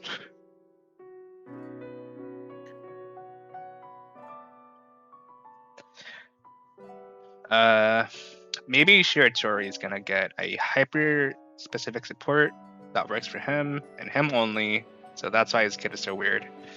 So the thing is that this banner is like kind of already supposed to support Shiratori, and you can see how that worked out in the end. Like we have Yavaga as like the multi-hit engine and amp, and we have Rookbath, who's supposed to like mitigate his silence, while also having like the multi-hit passive. And you can see that it's not really enough for this guy. He's too greedy. Feels like he's meant to be lost in a team with another DPS. Yeah, basically. Mm-hmm. Passive merchant. Both of them to make a unit with negative action economy with dubious benefits. I mean, if you think about it, this is like kind of Flaham too. Okay, but like he's less cooler. He has less aura. Okay, my throat's actually hurting. Do either of you want to finish off reading the chat? Oh, sure. Yeah, where'd you leave off? Zalgus' comment about them making a negative action economy unit. Passive merchant. Yeah. Let's see. But the gauge is worse ex mono, true, which is why he continues to be S+ tier. Ex mono literally shot his own threat in the knees so that he could keep his S+ slot. Mannequin back to this game for him. Apology, I am so sorry. He's got his looks at least. Yubaka covered like at 7 of those when he's standing your go, but they right. LOL. I'm watching the second team without Cuba and I'm like, doesn't that do more damage if you build around Cuba instead? Probably. Like with a more combo focus. It's probably less frustrating to use, or like less annoying. Lucky doing LOL again. I don't know. The context was lost. Let's see. What if Shiratori is meant to be like a flex slot DPS to be put in any team? Kinda. That goes against his passive though. Like it resets at the end of turn. So like you have to dedicate yourself to that. Otherwise, you just don't get to really use this gauge all that often. I think there's like other flex DPS who work better than Shiratori. I'm thinking about it, and it's probably more so that like the hard content in the game is like more centered on like SSS, SS, HDQs, and not like the roguelike anymore. And if there's like a hard version of the roguelike that came out, or like if that pivoted, then I could like see Shiratori being like considered better, but it's not what's happening in the state of the game now. You know, when like in the roguelike you have like these double actions for free, you know? Oh yeah. And stuff. Right. Then I could see like, oh, okay, then you don't actually really care about, you know, the turn resetting when, you know, you have everybody doing like a bajillion actions per turn anyways. The funny thing though is that like Viscanom, one of the best roguelike skills for that is like Viscanom, and like it requires you to act multiple times. So I'm like, okay, Shiratori just has basic action econ. Okay. He's you have to use like like F Goro or like Halloween Essen to like really give him that extra action economy to actually use like this Ganam passive. Yeah.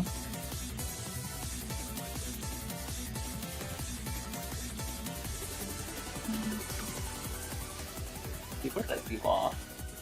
The base pub skill tree. Oh, base pub skill tree. Yeah, I don't know. Maybe they'll give Welfare's a skill tree eventually. Maybe. Let's see. The Shiratori playing, who switches him with Sinsetia for wood clears. Yeah, that'd be funny. Let's see. Then he's competing with other flex slots. Sinsetia works better with Fiesta with Gaian, though. True. Go over. His silence is lore based, it's okay. That is true. That doesn't mean his lore is good though.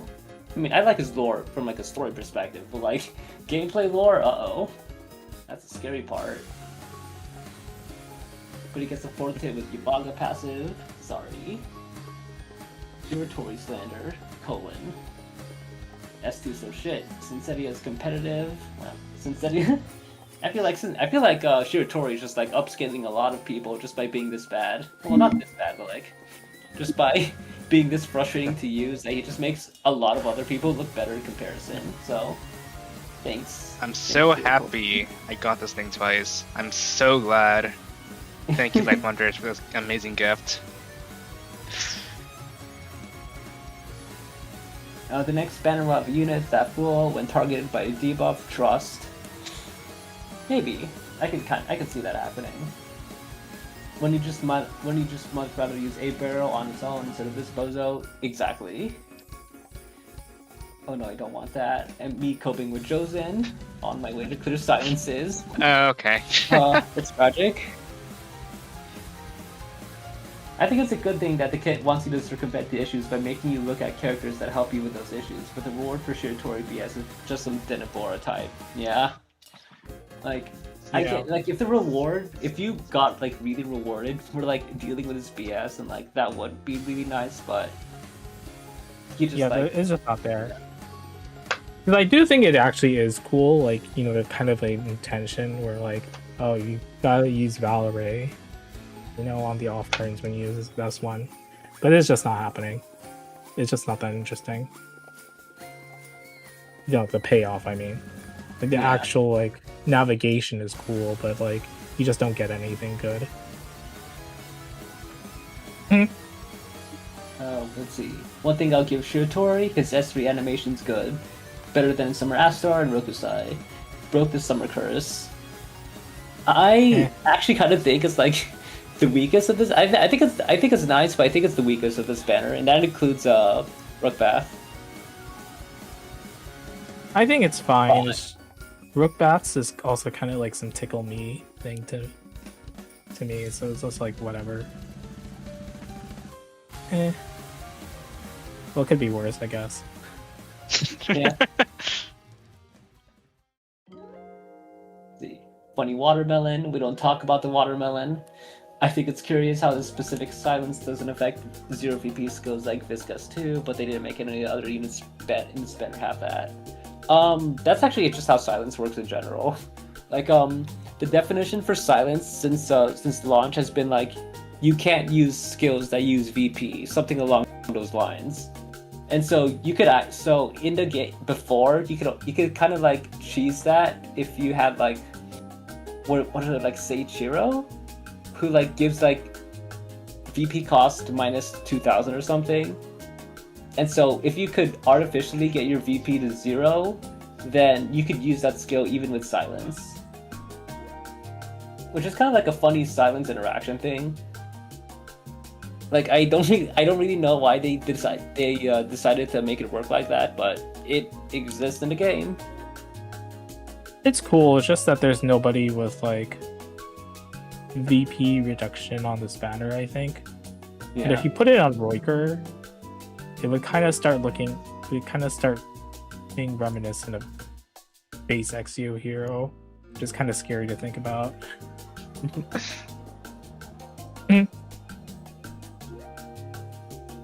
Yoha cleansing himself with Diagram Sidekick passive, so I silence him again. My god. All that for what? 1k attack from Yohak. Hashtag good eats. Doesn't silence that base just say skills that use VP cannot be used? Yeah. Aura and hype moments are in fact less aura than the goat. IDK actually, since Shiratori does limit silence specifically, and it works the same basically. Yeah. Yeah, that's what I noticed too. His silence is limited, but works the same as regular silence. Why new type of silence if it works the same way? The difference is that regular silence is turn-based, which is actually insane. Or it used to be insane. Nowadays, I think like a lot of enemies just have like really annoying S1, so sometimes you don't want to silence them. But that's the major difference. Limited silence is action-based, which means they give you a way out in the form of like using a follow-up attack on that unit, so they can like waste their action or do an action, and then thus draining the limited silence out of their status bar. While with regular silence, you have to hard debuff cleanse that thing. There's no way getting around it unless you wait for the turn to expire. So, like that's the major difference between them.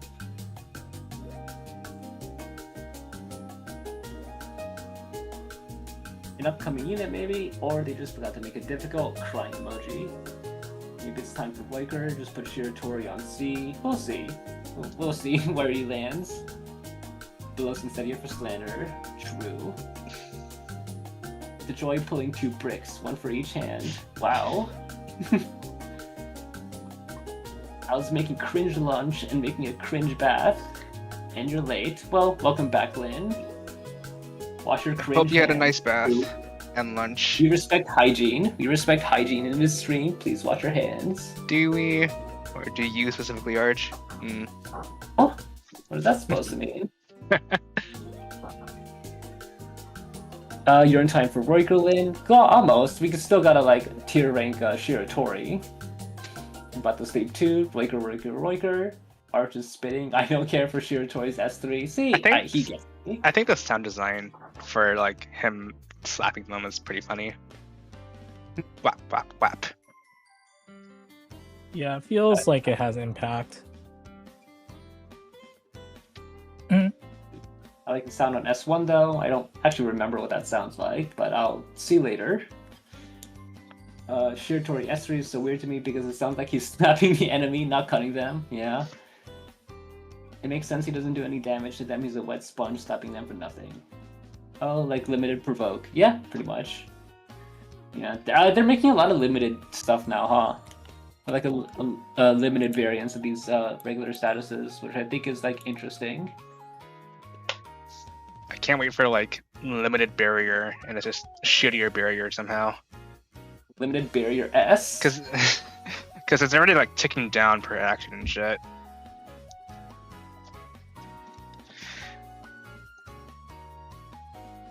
Just previous guidance, never goes on Shiratori here, LOL. Lucky says LOL again. Arch say, Orga, I don't wanna, I'm gonna butcher that. I'm gonna skip that, I'm not gonna say it, I'm gonna butcher it and it's gonna be embarrassing. I will say that later, but... Oh, okay. I am not having another incident on Arch getting scared when he sees a foreign language. I see how it is.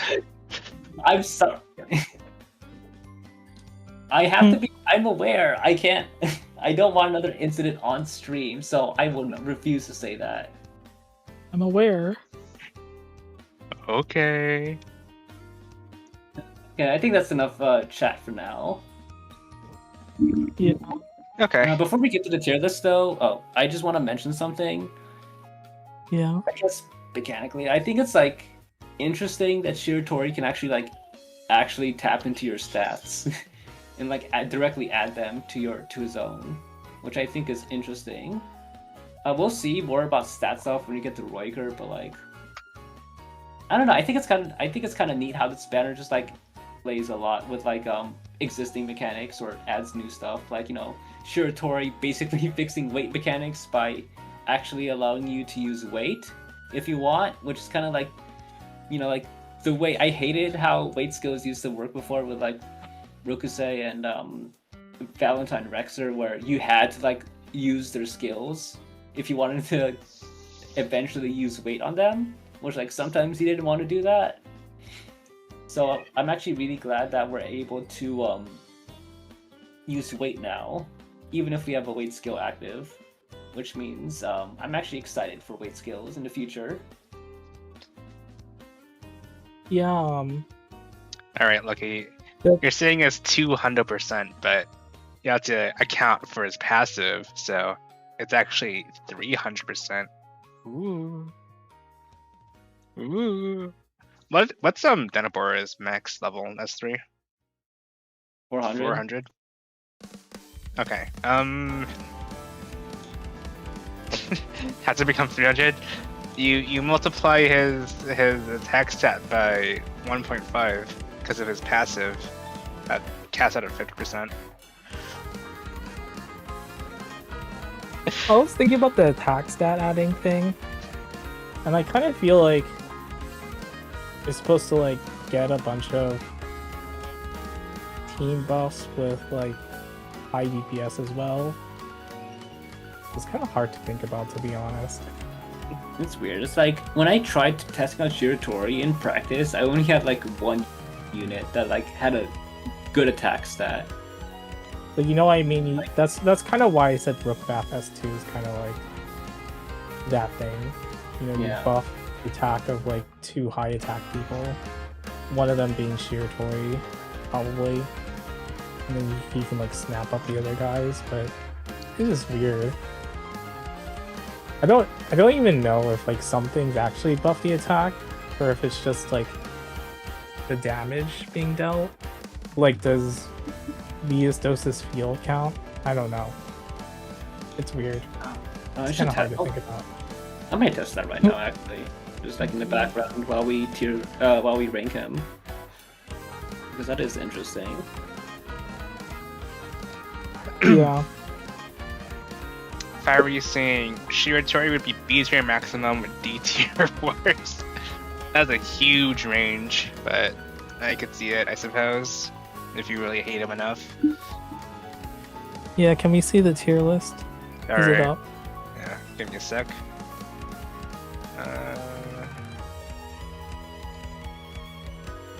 Boop.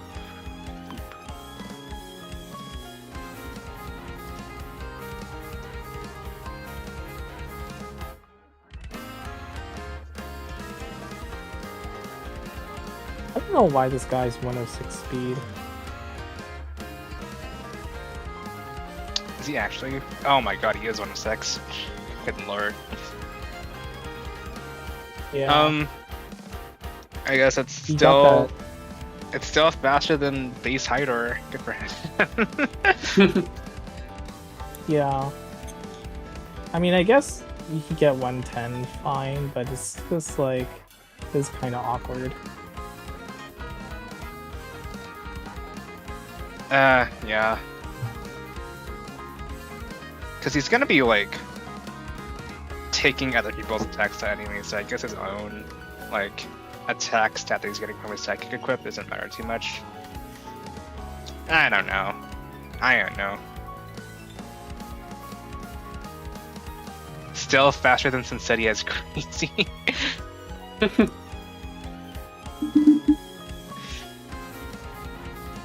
Okay. Do you think- Do you think he's better or worse than base Hydor? He should be better, I think. Yeah. I hope he's better. He's better. Yeah, that's a low bar. Okay, so I think he's he's somehow better. an A tier. The comparison should be like Denebora right now, I think. Yeah. Ooh. It's like It's he actually doesn't kind have of a hard. passive. Yeah, does Denebra have like any team boosting thing? Nope. I mean, nope.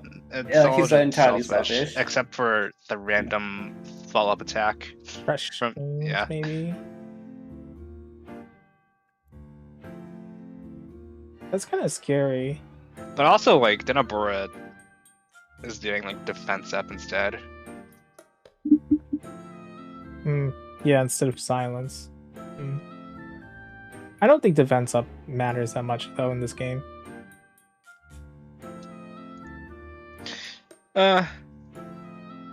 It's I see weird, but I that. think I would actually say Shiratori is better than. Right, like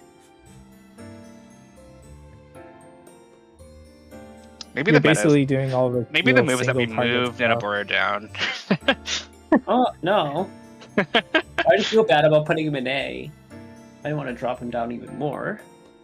Denebra being worse than Hockey. How disgusting. That's awful. But I think he would also be better than the Procky, right? Territory. Perhaps.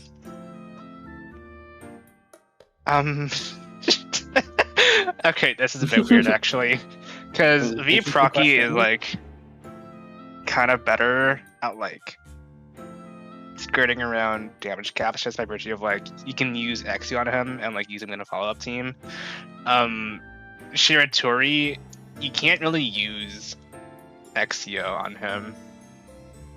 Yeah. And he's like kind of locked out of like being the one to skirt around those damage caps. Yeah. Also, the fact that like, you know, V Procky works with like Astosis, and Shiratori does not work with Astosis.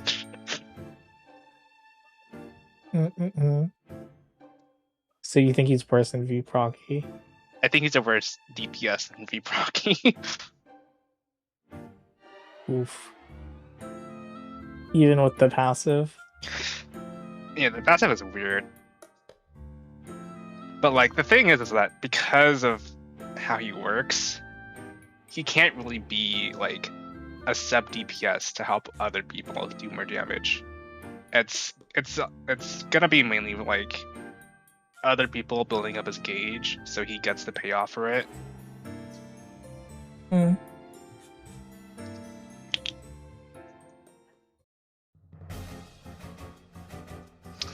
Hey, what do you think he's better than?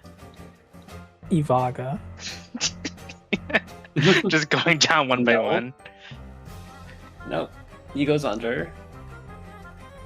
Oh, you Really? think he goes under? Really? Yeah. Alright, let me look at the chat real quick. Deej says, I don't think he's even better than Summer Kowalski. Good lord. This dead A ending. I don't even want him in A tier.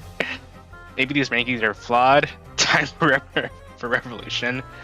Milk I love. Silencing my units. This is anti-art. You think V Proki works better with V San. So V San new meta jump scare. I think he's below Summer Kowalski. You'd rather use the Vodka than Shiratori. Proki back keeps the A tier, yeah. It's a backlit buff that others can't benefit much. Yeah, basically. If it functioned more like Chris's Monomasa, I could see the argument for him being better than Proki, but as it stands, it's a bit of a hard sell for this unit, I think. Like, think about what he's offering for your team, right? It's just like Scar on S1, and then the 50% damage amp, and then for that he fucking silences 2 people on your team. Yeah, it's not great.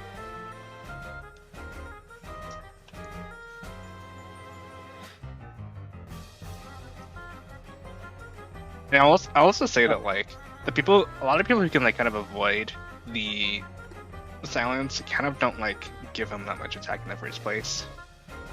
Like yeah, Exterio has like deep of immunity, but his attack stat isn't that large anyways. So you're not getting much benefit from like making him Substitute for you. You guys haven't spoken about his turn 2 after his silence, by the way. Okay. So you're supposed to end the fight with him if you use your silence, I think. If you don't end the fight, it's a bit awkward.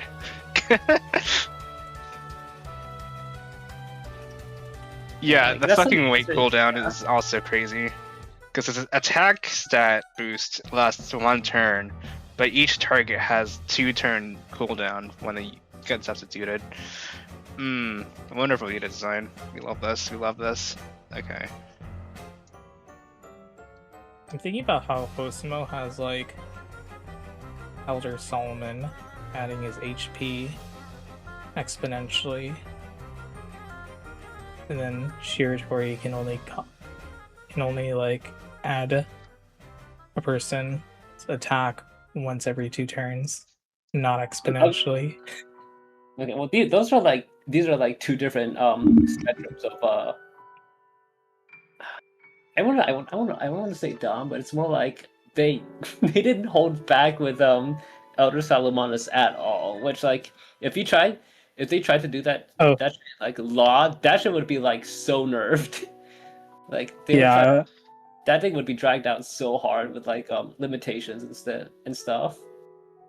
Yeah, I was just thinking it was funny. We had this guy like permanently adding stuff to his HP stat in the other game. We have this guy who's like struggling to add attack to his own stat temporarily. Shiratori's attack buff from silencing is for 1 action, not turn, by the way. Well, he already has basic action econ, so yeah, it's like it's the same difference. It does not matter. He's only doing 1 attack anyways.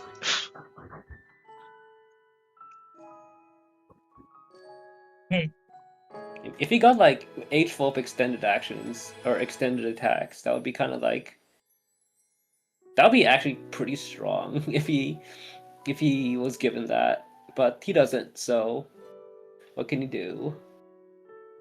Are you trying to put him next to Exio, Harvey? No, I'm just hovering him in this chair.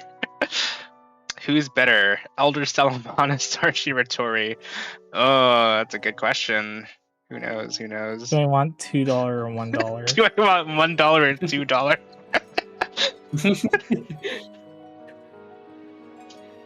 Okay. Okay. Shiratori versus Rokusei. What's the verdict on this? Shiratori versus Rokusei. I mean, it's like They're both kind of chopped. I can't lie. But at least Rokusei has better AoE, I think. It's like I think Rokusei is like a little better because Viastos's guidance works better with him. Actually, wait. No, it doesn't. Never mind. I forgot it got rid of that interaction.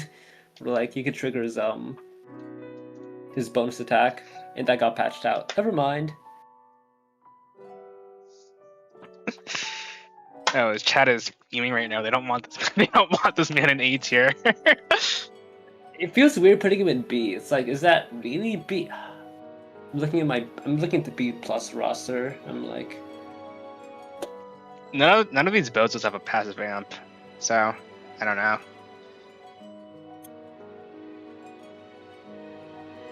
yeah, that's the thing, right? Like, if you build for the passive amp, it is strong, I suppose. Even though it's like really hard to keep up. So like I think that would give him value as a sub DPS in some situations if your team allows for it.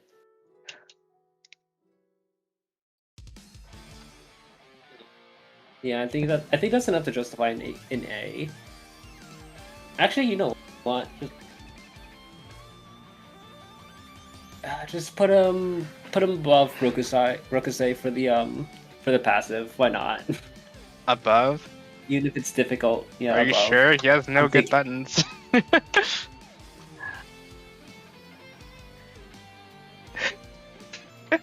Yeah. Like if you make him as a sub end of turn gauge clear, Arch. The only one who gets to It's take advantage of his hard. gauge is him. No one else is getting like actual good damage out of this thing. Right. Damn. What if he like? What if he like boosted his up? What if he like gave him like Reiki passive and like a high speed and like a multi-hit sidekick?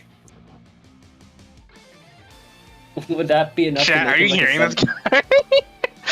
I'm thinking. I'm we're like, I'm theory crafting right we're now. reheating Monomasa Monomasa's notches right now.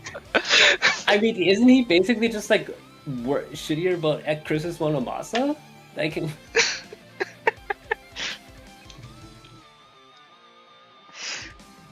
Milk, do you have any thoughts? I'm reading the comment where it says, just put him next to Josen and talk about Roiker already.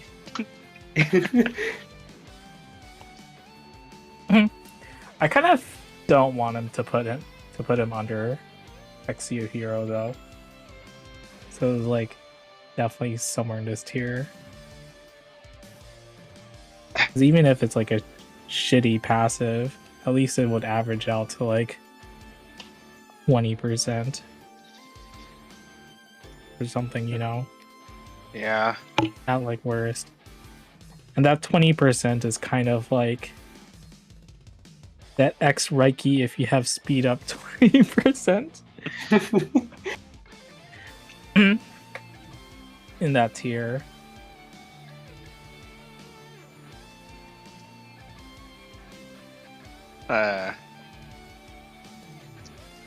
Well, Deej did say that he's not better than Summer Klosky. Do you guys agree? Let me check this. I kid don't have again. Summer Klosky, but I feel like Summer Klosky, you hit his S2 and that's already more value. Yeah. Mm. Yeah, that's more valuable. These like. But then you use Summer Klosky more, so you probably have more experience. He did with get a how, bit like- better because of like Summer Riker, I think. So I could actually Yeah. be arguing for that. Yeah. He is able to give like up to 4 defense down on a single enemy, which is this is probably on average better than Shiratori.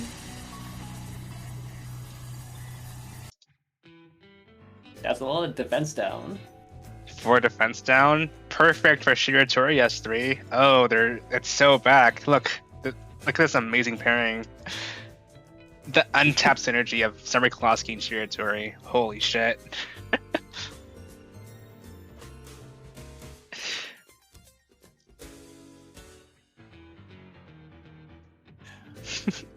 Milk, do you want to read out the chat while I clear my throat? There's a lot of comments. Let me see. Ivaga, king of A tier, like V guys. Can you imagine people clearing silencing their units, hoping he kills and he doesn't, so they have to play a turn silence? V guys blade dance. You guys haven't spoken about his turn 2 after he signs, by the way. Oh yeah, we read that. Match eradicated. I reset to change my clear. I reset to replace Shiratori. Shiratori's attack buff from silencing is for 1 action, not turn, by the way. Put him on B already, I'm crying. Wait, is Alder Solomon that good? If Shiratori doesn't finish the fight, is he in a functioning unit? I would say I'm crying, but he's the mascot, so it's fine. Who's better, Elder Solomon or Shiratori? Elmayo, 120 yen. Face your fear and slander Shiratori. He is not A tier, hello? I can't believe Shiratori is making it to A. I love Shiratori, but get his ass out of A tier. Just put him next to Josen and get to Roiker already. I'd rather use Huckle than Shiratori, I don't even know. Guys, just because he's limit doesn't mean he's good. A. Lowest of A minimum. But hear me out. I feel Shiratori would be B. He's B. He has comfy heal clears like Sensetia, but he only plays normally every other turn and actively destroys his partners. B+ at most. Please get him out of A. For clearing slow, it's still hell. The least comfy clear. Wait, Ivaga's that high? We're so back. All the Ivaga antis feeling really silly right now, I bet. Oh ho ho ho ho. Lucky was Ivaga's biggest anti, by the way. Anti. This guy gets it. First modern unit that's below A+. Plays Basement of Shame. Lynn slipped in the bath because I cast spells on them. End of turn gauge clear. Come on. There's no way. I'm unsubscribing. This unit doesn't function. Rokusei is over Shiratori. First disagreement. He's not A. Come on. This is like watching Solo Leveling win awards. Nope, virus too strong. Lucky that was a vile analogy. Never speak to me again. Oh my fucking god, stop shilling Shiratori Arch. We get it. Put him in B. Knows how he says what if. Harvey, can you shut him up already? Oh my god. Arch, if X-Mono has... If X-Mono has no arms, would he still be good? B+. Just make him an A-. If it's that hard of a decision. Slander Shiratori so he gets lower. A- only for him. Oh my god, just put XU in B+ or B++. Shiratori gets his own tier level lol. There's no way y'all putting Shiratori on A. Come on, Lucky Undead Watch, come on, make it A- or B++ only for him. I exploded IRL. Also tangibly not better than C Yoshi, I can't lie. I love being right, by the way. This guy's chopped as hell. God. Are the 120 yen really worth it? Let's be for real now. Rokusei upscale. For God's sake. Put him on B+, God. This feels like that on video of the girl on Facebook with the pink lemonade braids.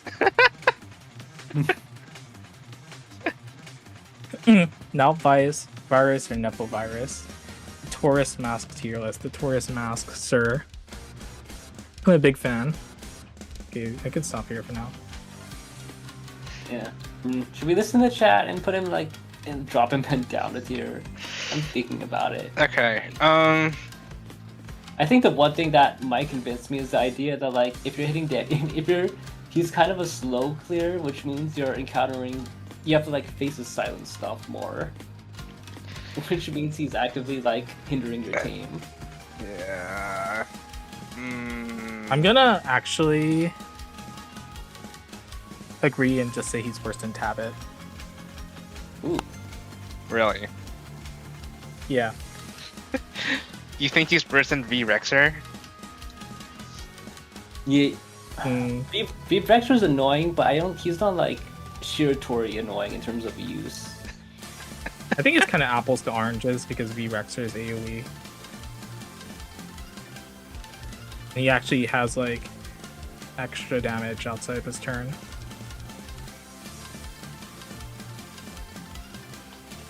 Can you even remove the silence debuff off your team? Yeah, you can. That's just annoying. I think we also just need to move Exio down too, to be honest though. Ah, really? So sad though.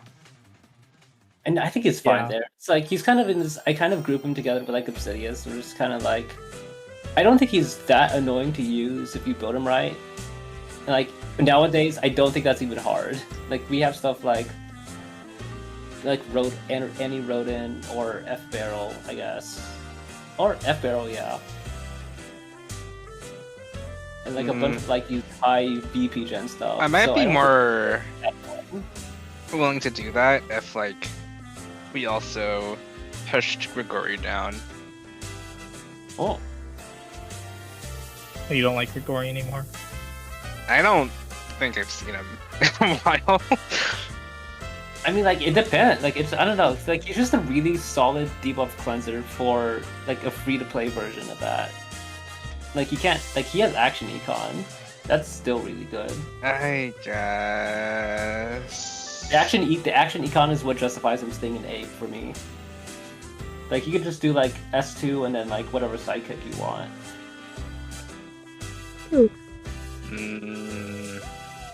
But, you know, like, he's situational. Like, you don't want to bring him to every quest, but, like, if there's a really annoying debuff you want to get rid of, then suddenly he's good. He's wanting to demote Grigori when he enables Shiratori. Okay, you need to be put in timeout or something. You cannot be saying this shit. Oh, you have that power? I'm not gonna do mod abuse here. Okay.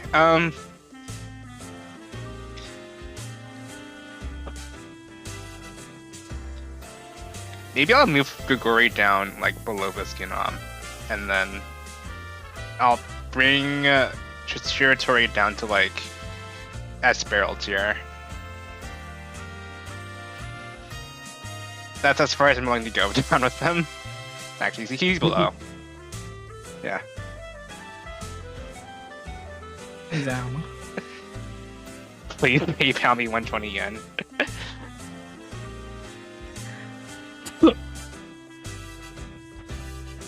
Honestly, I don't think Gregory should go down. Like, I think he's perfectly fine where he is, in my opinion. I don't know. Lucky's saying that he gets more value out of base skill Mesa. Let's see you. Are you with Whale Strike? Oh, shut up. Can't wait for Shiratori to end up in B by Christmas. Well, we'll see. We'll see. Okay. Has chat calmed down yet? Can we move on? Are you guys happy with this placement? I honestly don't know where to put him, but I'm like, whatever. Low A or high B plus. It's too Sure. too cheap. Well, we can move him next. We can move him later next stream if we really like. Once he settles down. Yeah, that sounds fair enough. Your tweet, sad face, and B is generous. You guys are you guys are too much. All right. Let's move on to the unit that people actually care about.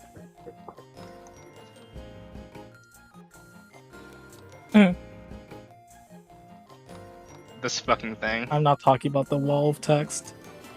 Me neither. It's fun though. Arch, you go. Oh, But, it's like, fun? Oh, you can go talk. Okay. Yeah, No, go no, for it. You go talk about Okay, it. no, I am not well prepared to talk about Roiker because I don't have VP units. I cannot really test them out in the way that. Well, like, maybe you can just other people can. talk about his kit then. Okay. Let's see. So his kit, yeah, he's just like a gigantic view sync. You know, like he's like our second summon unit in the game, and that summon unit saps the like a bunch of VP up to like what is it like 330k, something like that. Onto right after unit the clone is attached to after they do their action. When it's the clone's turn, which is always behind that unit, you know, they'll sap up to like 30k VP off of you, which, you know, like that's a lot of triggers for stuff like anti-barrel, stuff like Keylock, I guess, a bunch of other, what is it? There's like other units like that like really want their VP spent to trigger stuff. Turbac? Turbac, yeah. I heard about Turbac, but that's not good. Like he requires either like 50k or 100k, and that's still insane even with Breaker. So I don't like that.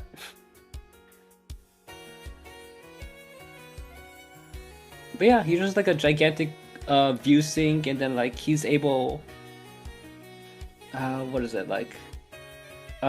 He has his own 50% passive that increases every time an ally uses 5,000 VP, which accounts for the clone sapping VP.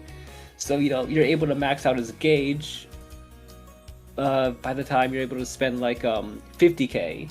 And the thing is, the gauge doesn't reset until the clone disappears. So it's a little annoying turn 1 because, like, you know, he summons clone, and then the clone disappears turn 1, so your VP resets during turn 1, so you gotta start it all over again. But like past turn 2, that like it's pretty fine. You know, like you're able to build it up pretty easily. And you know, like once it stays up, or once you max it out, it stays maxed until the clone disappears, which is after 3 turns. Which means you basically have like a 50% passive up for 3 whole turns, and you basically it just sits there, you know, like the conditional is fulfilled and it stays fulfilled, which is like really nice actually. Yeah, did you That's talk what I about how talk like how weird his kit is worded when it gets to like this fucking guiding star nonsense?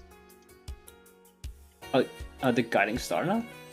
The yeah, the attack up thing. Do you mean like the VP charge thing? The when the clone uses its active skill and it gives allies with guiding star attack up. Oh yeah, it's not actually guiding star. I don't know why the wiki says that, but in game it actually says give allies with clone attack up. Yeah, it's just attack up to the brace of the clone. In case people were wondering.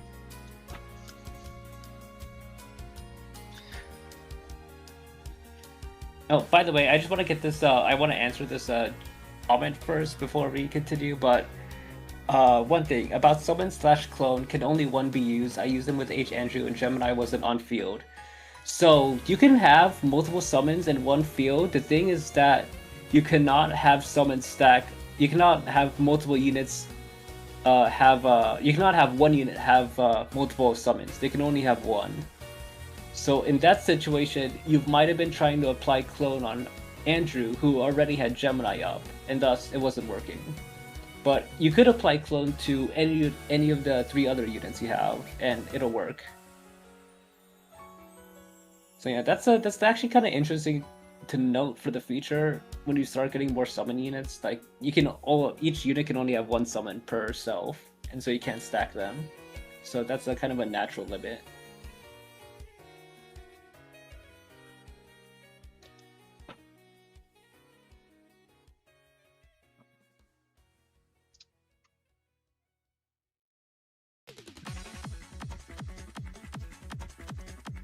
Why is Trebek so homeless in this clip? You gotta wait for a bit, don't worry. He'll pop up eventually. Eventually. Be patient.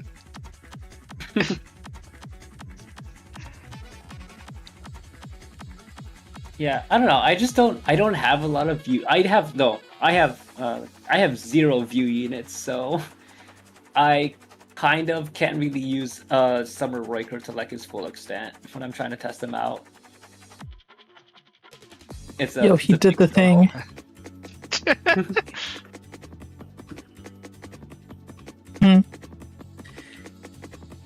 Yeah, I also in the same boat where I don't have any. I did not pull on the festival banner, the Beryl and Rudin, so I can't really say anything about Riker's synergy with them. To be honest, I'm kind of like annoyed in the sense that Beryl to me is already like one of the top 3 characters in the game, like top 2 probably. It's just like H-Volt being annoyingly broken. And then like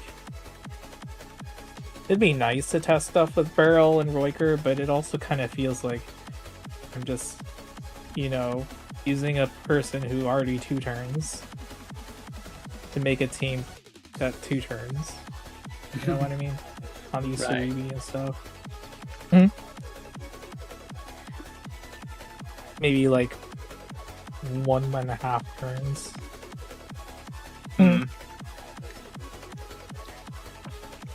Have you not tested him like outside the view archetype? No, I haven't bothered. I guess it's kind of like I can kind of see it with the whole like attack up thing with a clone. And then like if you try to play it slow in the sense that you actually like try to make use of the fact that enemies can't use the view that gets eaten. But I think it's just kind of annoying how sort of opaque all of Riker's numbers are. You know what I mean? Where he's like doing all this stuff and it's hard to quantify.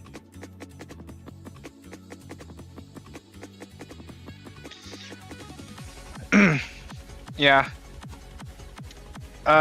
You can kind of feel the payoff though, I think.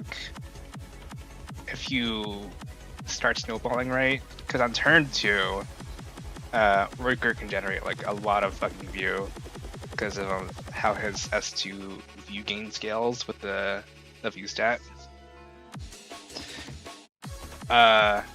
Like you saw it in like some of these clips where he's generating like 3K, almost 40K views sometimes. And like even when, if you like are forced to use S1, it's still like a lot of view gain that you can contribute to. I do think he's like in terms of like the view archetype, in terms of I guess view sync, he's way better than or he's better than like Anniversary Rodin because he has more support. No, he's like infinitely better than Rodin. Yeah. Like he has the same like steal a bunch of VP, which counts as spending, which triggers a whole bunch of stuff. But Rogar has actual like supportive value on top of that. Well, Rodin was mainly just like attack. Yeah, Riker he pretty much does it for free as long as his clone is on the field. And he can do like other shit besides that, like dealing damage and healing or generating more raw view, or like even doing the weird ass S3 like transformed skill where it's like barrier if you really need that. It does scale with barrier still scales with view, so it's not like too bad actually. I think it's like on the higher end of like barrier value if you decided to use it.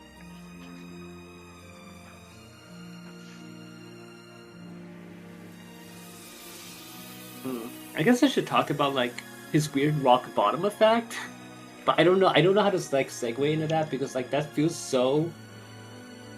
I don't think it's even like really intentional. It feels like an accident. How so? Like I don't think they intentionally. Oh man, I need to do more testing with this. But like the whole like V-Rexer thing, like true stats versus visible stats, like I don't think this is like an intentional game design thing they have. But it just so happened like that's how it works. Like for those that don't know, so basically like when you do the clone thing, he sets your speed. He set whoever has cloned, their speed is set to be the lowest speed among your allies, right? So like their speed will just be set from like whatever they have to like if your slowest unit is like 110, that unit will also have 110. But that's those are fake stats. Those are visible stats. If you try to use like speed up on them, their speed will not change, but internally it's like some things in the game use visible stats and some things don't, and that's like something you have to like I have to like really test with. Because like V-Rexer, you could still V-Rexer when you like try to use reboot, that uses his true stats. It's like even though his speed is like set to like 114 or whatever, if he has enough his real stat is still like it's still active in the background, so his reboot still works as normal, which is kind of funny because he keeps setting all the like when you use reboot he gets like a -10 status, but like because of clone his status his speed stat does not change until his real stats drop under his visible stats, which is like a concept that is kind of hard to explain unless you've played Isaac before and you know what rock bottom is, because that's just like the easiest way to explain it.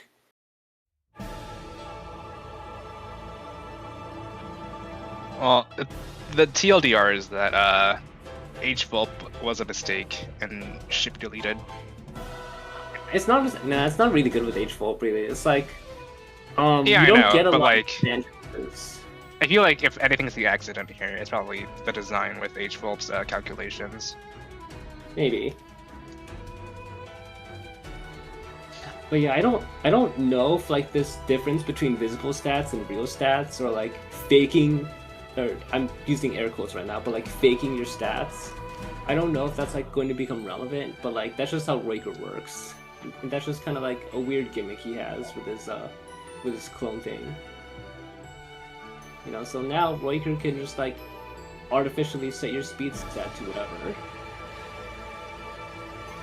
Which maybe might become relevant, I don't know. Like, it's kind of good for... It might be good for Hydor, because Hydor wants speed up, but the way LaH works, you want your DPS to be last. So in that sense, you can give Hydor as many speed ups as you want, but he will always act last because of clone.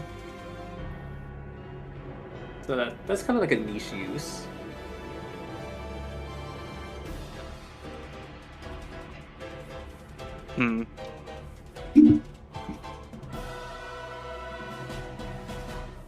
I do think it's interesting, because this is probably like the only unit you can like properly anchor like faster DPS to act after everyone else. Yeah.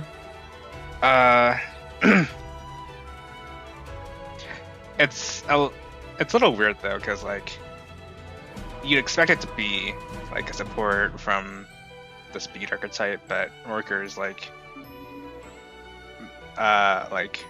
playing around with view and shit.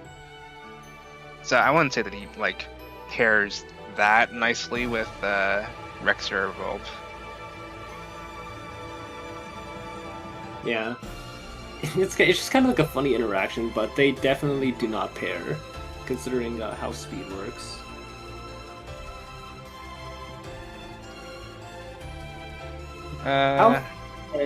Aside from that, because like that's a whole tangent, how good would you say Roiker is outside of view? Like if you're trying to use him as like a general 50% passive unit, like like any of the others, like Anniversary Huckle or Bargons or whatever. Like if you try to kind of max out his view in a non-view team, or max out his gauge in a non-view team, I mean. I guess it depends on like how expensive your other teammates are. I will say that because of how his clone functions as like an actual active skill trigger, Ricker actually makes V Sentetsu a bit better, because now he's getting 2 buffs from an active skill whenever his clone pops. Oh, true, yeah. Yeah, and what that means is that now his book status and enemies, whatever that is, facsimile, yeah, he can actually like rotate through his S1 quicker now. So that's interesting to think about. Also, just the fact that because VP charge is like stackable per like 5k view spend, it also contributes more to buff count turn or buff turn teams. So yeah, Rokisei and maybe Jokitaka a little bit better.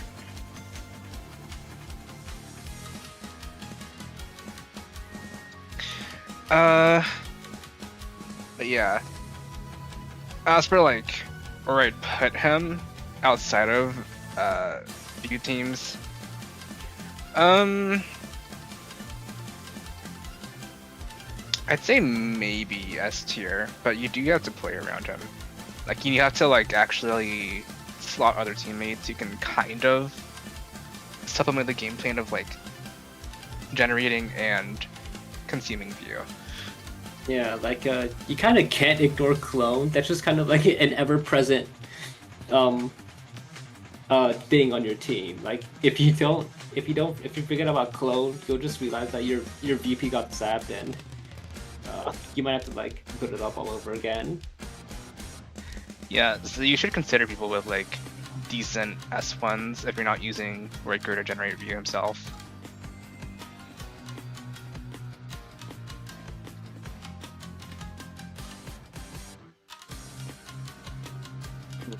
Do you think his barrier has like future potential, like his barrier stuff with his enhanced S3? It's like okay. If you really need to like defend your team and you have like way too much view to spend,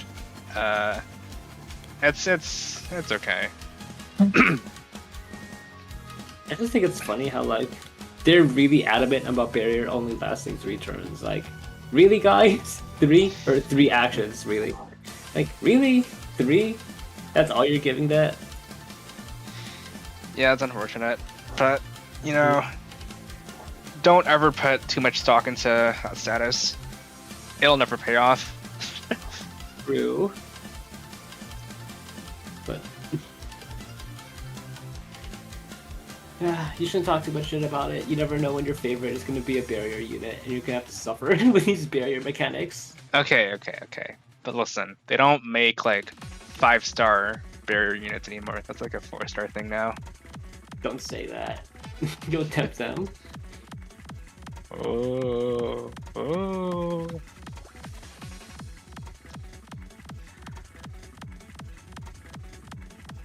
Trying not to think about it. What, barrier on your favorite character? Yeah. It could be. It might be okay. If I don't it's want like... to. It could be. I just Okay. want my favorite to be usable. Okay. Do you want to talk about scales? Because I think that we should Right, probably we should talk about that. Huli. Huli, I think, is significantly better now. Like, definitively better. He's better now. And I tried to, like, put him in B cluster, like, before in the past stream, I think. But now with, like, S-Worker, I think he can, like, consistently, like, keep up his, like, boost. And also, like, how his field interacts with the S-Breaker.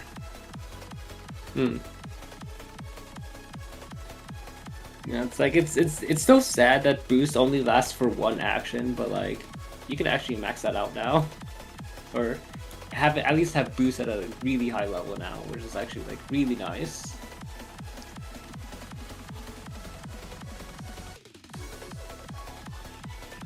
How's using Turbac? I'm looking at this team right now that you have, and I'm like, I'm not expecting a lot of Turbac out of S-Breaker, to be honest. Okay, I won't say that Turbac's good, but I will say that he's more usable now.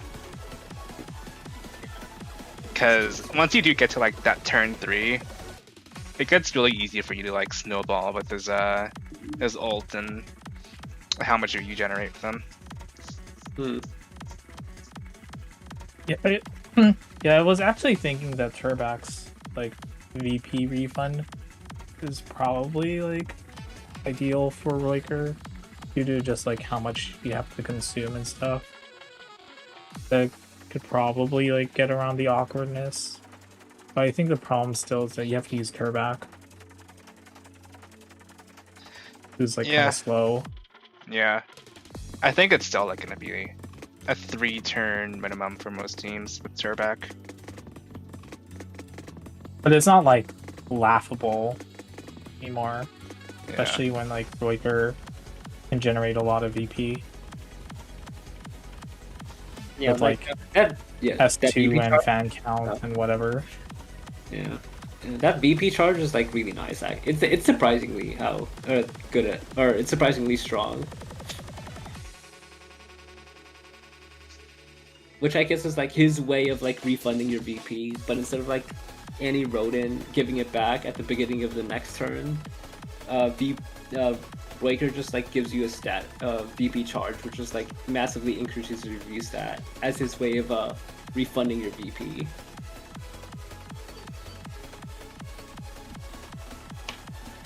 Yeah.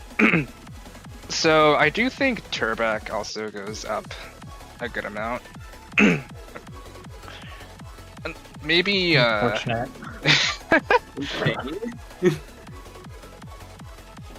He's probably like better than maybe Shop at this point, even though he doesn't have good buttons to click. I don't know, because once he gets to turn 3, the team kind of just like plays itself. Yeah, it makes sense.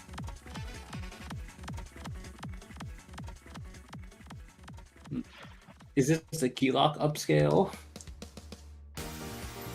I don't think so. I don't think Keylog. I'm saying that really jokingly. needed S-Breaker. You already had. I don't know. I'm Given. saying that jokingly, like. Even with the VP spend, it's just like this calm win bullshit. Whatever. Yeah. I mean, the best compliment Harvey gave was that at least it's better than Barrier. Right, I did say that. Hmm. Let me Yeah, I guess with S-Waker, it's like you can like actually reliably extend calm wind every turn, which is like something to note. So you can kind of like permanently keep an enemy's damage down by like 20% or whatever. Yeah, it's 0.8x. Alright, let's adjust some of these V units real quick. Where did I put Lily? Oh, there he is. So, He goes up a tier, right? yeah.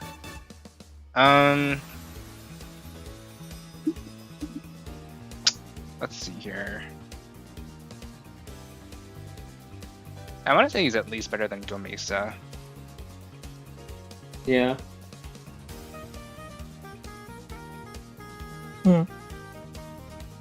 Better than Mokdai. I'll have to think about that.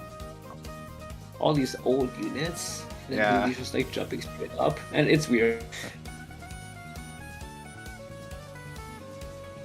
Congrats, Huli, on the employment. The B plus employment.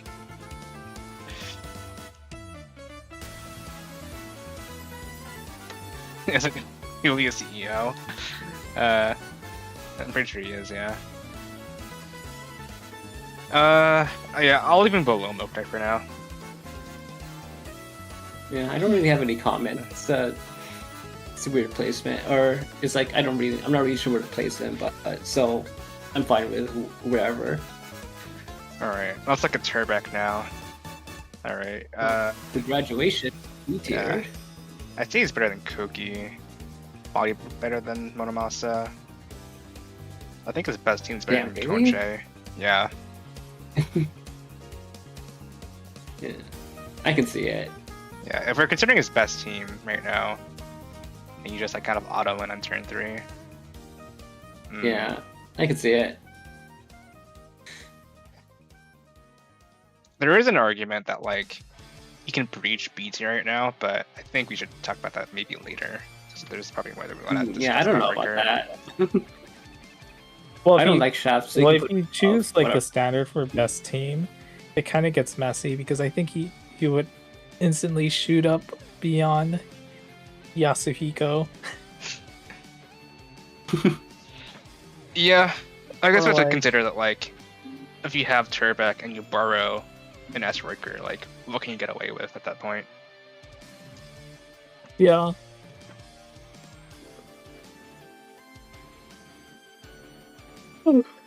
I don't want to use Huli. I don't want to use Turbak.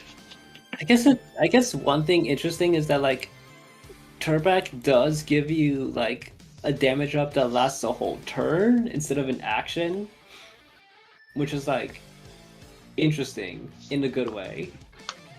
I still For don't think Turbak? Turbak is like, yeah, Yeah, that's like good. his for him. yeah, that's good. Like I think it's still hard to like really take advantage because of how expensive his real S3 costs. But like that is good and it is easier to achieve. Yeah, if you think Okay. about it, So it's that- kind of like a maxed out passive. The problem is that it's just up on only certain turns. Yeah, but like in the context of like worker teams, it's pretty much active like 24/7 after you start snowballing enough. Yeah, so that's what I mean is that like you get nothing, and then you get a actual like maxed out nor passive sort of thing. Yeah. And funnily enough, I think that's like arguably more useful than Shiratori's passive.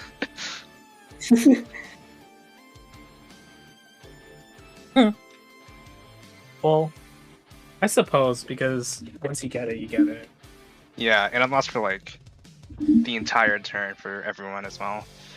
There's no like scaling you need to do with it.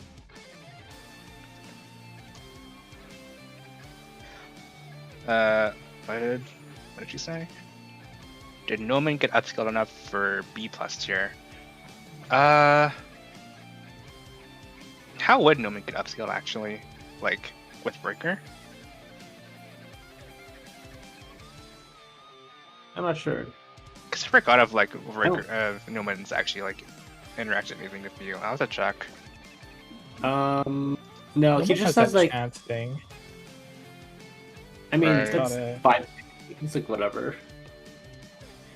And his field is just like that view cost thing. That's MC sidekick passive. Which is actually like kind of skill. That was actually something I was thinking about in like relation with Shiratori. But like I didn't really think of anything. It was just like whatever. I guess they might be like referring to like how his S3 spends an extra 5k if you have like extra 5k left. Right, But, like, right. I don't know with these It's 10 view teams, you It's need only like like a lot 10K. more. You just spend. Yeah. It's basically 10k, but like with these view teams, you need to spend like a lot more than 10k to really start activating these effects. So I'd I say don't that think there's like Viostosis feels like really good with Breaker though. Because that free ST on Breaker goes crazy. And you also get like the free ST on whoever DPS you're pocketing. yeah. Well, spending like a shit ton of you too, because Jesus Christ, Viostosis is like really hungry. But you have to make sure that you're keeping track of like how much VU you spend to generate. Because you generate, or if you lose too much VU, it's kind of sad. Unfortunately, I can't move Astosis any further up. He's already at the top of S plus tier. Yeah, congrats to him. Yeah, I think like if you wanted to say an upscale, it had to be like something dramatic, like Hooli's like what's his S1 cost? Like 10k? 10k. Or like yeah, something like that, you know? You could always make a new tier for Viostosis. I don't want to do that though, so I will not be doing that. Alright, let me look at I've something. always seen like I've always seen Noman's like S3 is just 10k to me, to be honest. Like I know it can be cheaper, but I've just seen it as just like a normal S3 that's around that value.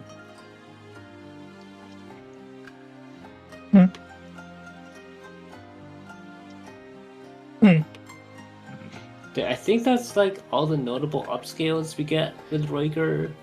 Basically, just like two. That's just like. I mean, I guess there's think also that's like base Polaris mask, mm, maybe. Maybe. Eh. Eh. Nobody playing that. I mean, like his S3, like after his skill tree, his scaling got changed so that you only need like 10k max or 10k excess view left over, which is like pretty easy nowadays with all these like VP units. So I don't think there's like any significant upscale. It's basically just Polaris mask dealing damage that Shiratori's silencing people for. oh, actually, again, multi hits. what about Battleship Usuribi? What about him? Like like how every time you spend 5k view, he's able to apply line cry. Like, wouldn't that mean like with like S Waker, wouldn't that be like pretty crazy? I haven't tested that, but wouldn't he be like apply a bunch of line cry to enemies? So the clone scale is like 50k max, right? So he would put like 10 stacks of bait spread out, and against like 3 enemies, it's like 3 on each of them. Yeah. Well, enemies can only have a 5 stacks max. Yeah. But the thing though is that like the number of charges doesn't really matter, right? Yeah, they don't do anything. Outside of his like they just count for his like passive. his debuff advantage. That's the thing. Yeah. I don't think it's really that significant, to be honest. Because, like, if you're using Easter Eevee, I don't think, like, the spread of Line Cry or, like, bait was really an issue, right? It's never been like, damn, I wish I spent more VP so that this person would have been attacked by bait. I don't think. Yeah, that's at that been point, a you just thing want, I've like, said. other debuffs, like defense down or walk on or something. Yeah. Yeah, I thought Line Cry had scaling damage, but I guess not. I'm looking at the kit. I'm No, like, it oh, scales only from like the number of debuffs in Easter Eevee's like own passive. But it's like it doesn't matter. Yeah, if Line Cry actually had its own scaling, I probably wouldn't be shitting on it so hard. But no, Easter Eevee's Yeah, no, it's kinda, just like a status. it's just for fun. Yeah. It's a sack of vanity.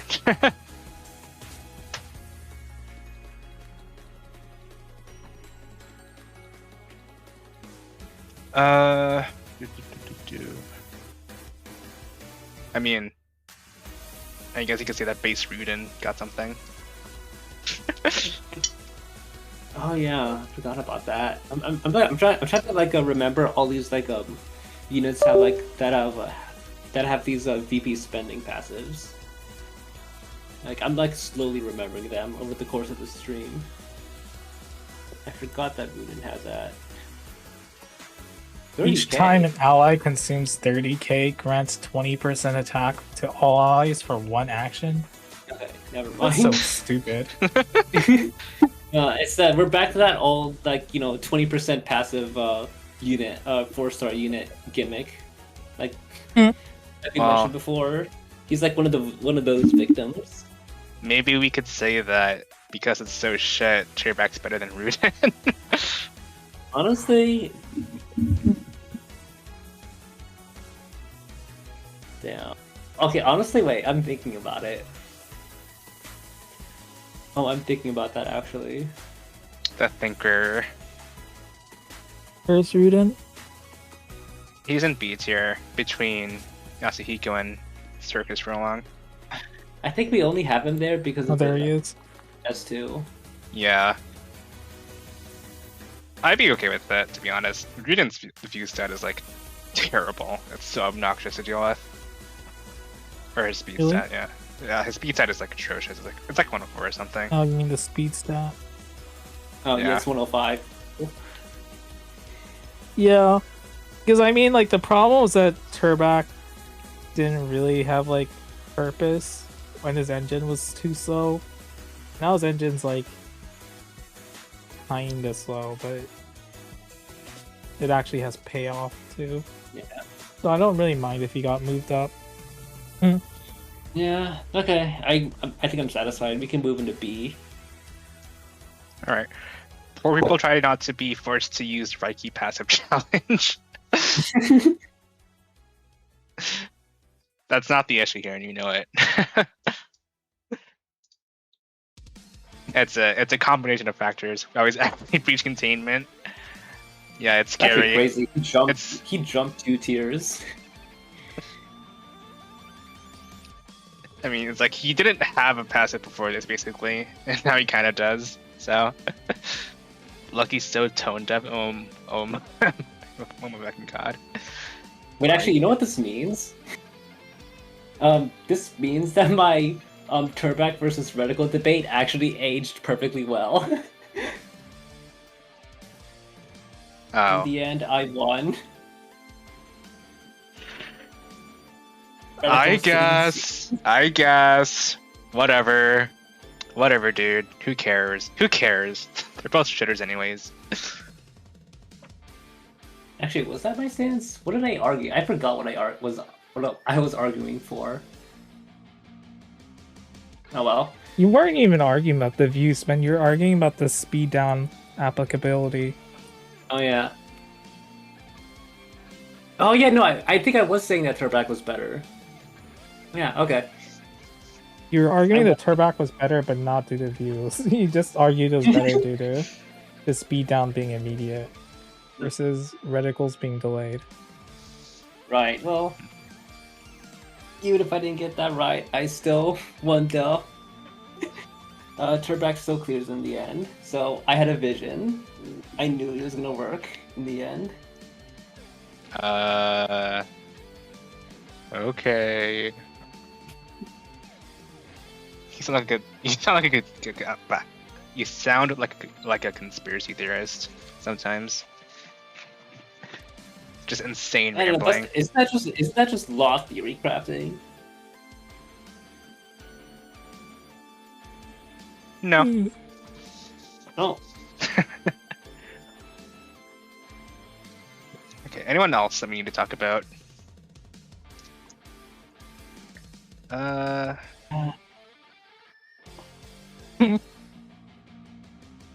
We need to I mean- talk about. I guess Denabora scales with the view stat, but Oh right, it's Mikolavsky. alright. You go. Yeah, I will say that it's like pretty much easy to like calculate his gauge every turn. The issue is like, how do I spend this every turn? And I think you have to use like Nessun, right? But the issue is that when you use Nessun, Riker, and Kolatsuki on the same team, it gets really awkward because Nessun kind of struggles to get his second action off unless you generate like up to 20k view beforehand. So unless you're like stacked with like another view gen, you're basically running like 3 view gens, it's a little weird. I don't know. He's just somersault out late. That Turback 20k view at the start of turn, coming in clutch. Yeah. And Lucky is right. We still don't have like a good unit to pair. I mean, yeah, we still don't really have a good unit to pair with Summer Kolosky because like Stage Light increases attack stat of both himself and other VP game units, and like they abandoned that gimmick. Dude, imagine if Riker was an actual view roll unit. That'd be crazy. But no, he's assist for some godforsaken reason. Just straight up abandon that shit. Like, fucking It's Beryl so and sad. Rudin should have been view gain. Riker should have been view gain, but no. We have 2 attackers and a support. We're back to the Stone Ages. We're in the coal mines right now. This is coal, actually.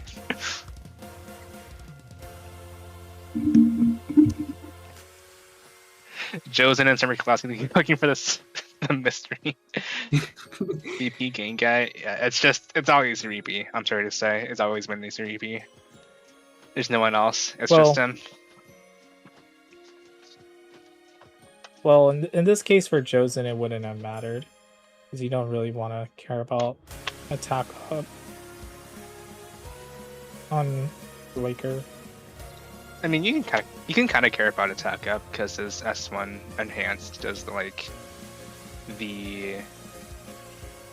heal based on damage dealt. Yeah.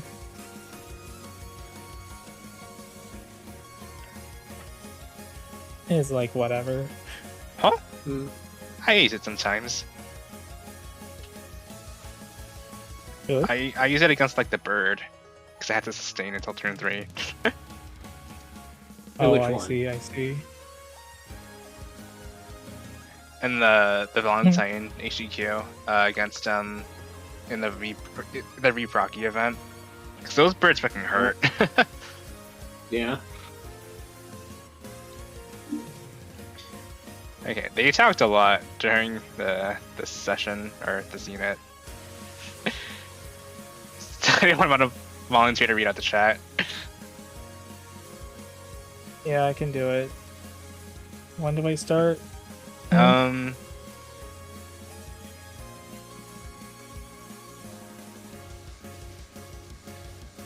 The concept of Jokitaka outside of courts, I guess.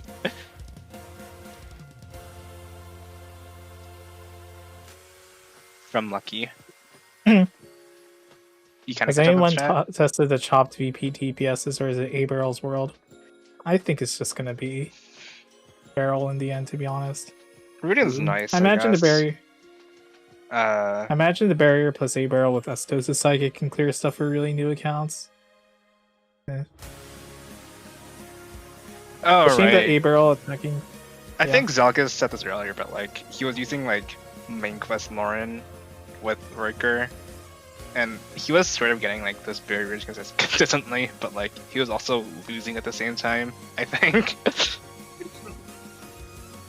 A shame that A barrel attacking so fast means the barriers might just drop off him before Roiker can restack it. You guys hexing my bagel ult. Barrier plus his turn and only gets used if it's depleted. Turback gets better too, right? Aha. Dude, Arch is turn 4. He's still a turn 4 unit. Maybe it means Turback is playable on Shill. I'm assuming once you reach your first, you're set up to snowball. That's Roiker at a cheap price, 120 Japanese yen, satisfactory. Should have gotten better footage of it. No key locked in the ditch. What the Huli upgrade? Congratulations, Huli, on employment. Yay, we all clapped. Isn't Huli a CEO? Don't worry, when they build my Summer Roiker in 2028, I'll give some feedback. CEO B+, maybe. Finally, the CEO's employed Cookie. Turback the CEO C tier. Is he better than Conche being fat with an aura and clicking attack up sidekicks? I like how you worded it like Turback's breaching a containment. He is. Turback as Roiker sounds like something I'd play, but I own Huli so I don't have to. Sal Tome getting lower with each update is so dire. Did Noman get upscaled enough for B+? I'd rather use Turback than Shiratori, by the way. Shiratori shade, I'm crying. Noman can spend and gain V a lot with his statuses, but it's like 5k increments. Viastosis solidifies how good he is in any team. You could always make a new tier for Viastosis. Doesn't Deej hate Viastosis? No, that's me. With his whack outfit. Nobody playing that. Has anyone tested if you can get double chant with Viastosis? What does double chant do? Just like I don't think. Can you don't even think it double works chant? like I thought that. that was like. Yeah. I have too many tabs. So I don't haven't think you can tried, but stack I don't chant, think can it would be weird. Oh, you You're can lucky I stack it. can't. Oh. What the hell? You can? Yeah. Really? You just did Yeah, it it right has now? to stack. Oh, wait. Wait, what the? Oh, I was reading that wrong. Never mind, it's unstackable. Perched misinfo. uh, You're Or, lucky like, I can't reading say this kill in chat. reading this comprehension. let's kill Arch. This Summer Riker save E3 beat is a stack and power the line cry. Man, this unit's so ass. Yeah, never mind. He only has to count the 10 BDE buffs. Loki Vaga helps him more. 5 debuffs, my bad. This main quest lore and upscale. So good. Can't wait for the main quest lore and budget. 20% for one action for 30k VP. Ew. Okay, we're on Rudin. Poor people try not to be forced to use Reiki passive challenge. Well, he's actually breached containment. Lucky sub tone deaf. Oh my fucking god. My in danger. I forgot what the argument was, so I'm gonna pretend Arch is wrong. Wait, where's Turback? I wasn't looking. B tier? I hope you enjoy your turn 5 Turback clears. Lucky's bloodlust today. Does Summer Klasky change? He still doesn't have the right partner, right? She just Summer Sada Light. That feel when Summer Sada but not wood. Josen and Summer Klasky looking for the mystery VP gain guy. Think he gets perma limelight every turn? And S1 becomes AoE for 2 uses and he loops it like that. Are you saying he could have been a view gem unit? I can see Viastosis HNSN being good with them. Those birds are demonic. You kind of kept up with chat. Just gonna screenshot A tier Chiritori for now.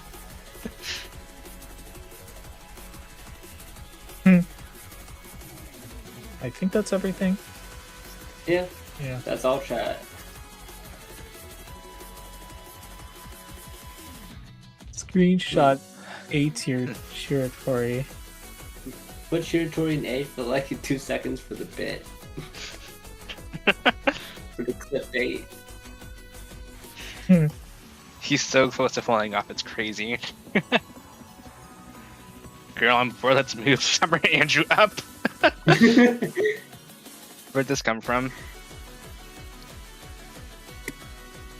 Benevero, don't worry, we're getting revenge on Pub.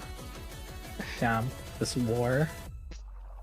This is what happens when you have a chopped us too. Honestly, yeah. Does Yavaka second I- win for anyone? A lot of people, a lot of multi-hits. Wahom. Oh, actually, Like, yeah, his passive is like kind of something. Wahom, It's like- Zimrastar, Festival Kuki. This is there. Christmas Monomasa. Really? Yeah, For his I mean, like, S3. it's a multi-hit. Yeah, that's Yeah. true. But it would be like kind of weird though, right? Oh, actually, I haven't.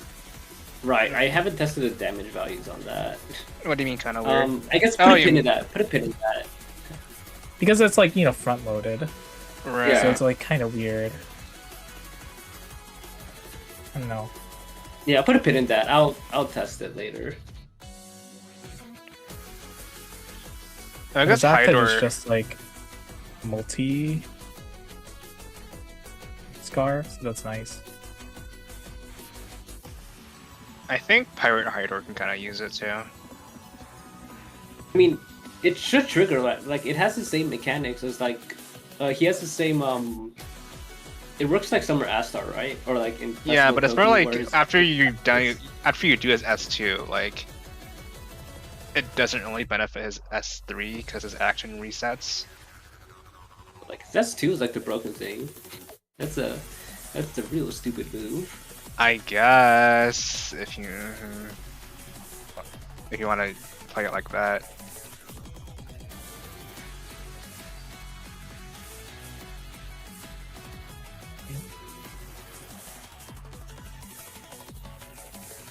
Oh, for the ranks. Yeah, I don't know. I think everyone just stays the same, to be honest. We will be reading Also We Kill Arch. Well, Oh, you heard it here. We're killing Arch. oh, Yeah. And I'm kind of sad I'm that innocent. Yohak and Yavaga can't be together in the tier list. We got this stupid ass Tsuniyaki creature between them. We gotta obliterate that thing. Real. Just gotta wait for H-Volt 2. Yohak gets better. True. Just kill some chop DPSs. You're out for blood, huh? Alright. Let's rank worker.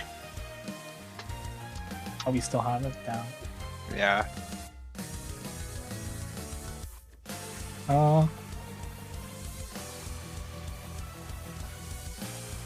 Sidekick, passive and active tier list when when we actually ran out of content. Lost I don't swimsuit tier even know list how to one. start with that. We'd have to like separate it into like passive. roles, I think. Like sidekicks for DPS, sidekicks for support, sidekicks for Yeah, tanks, I guess. like baby. And then like useless. Yeah. I don't know if have this an is, like- opinion on worker, so I'll let you go. I don't know if this is like recency bias, but I do think he's better than Chris's Monomasa. At the bare Worker? minimum. Yeah. Zam.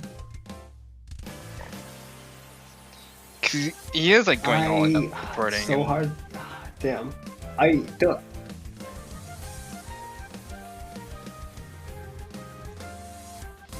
I have not done enough tests to like really tell.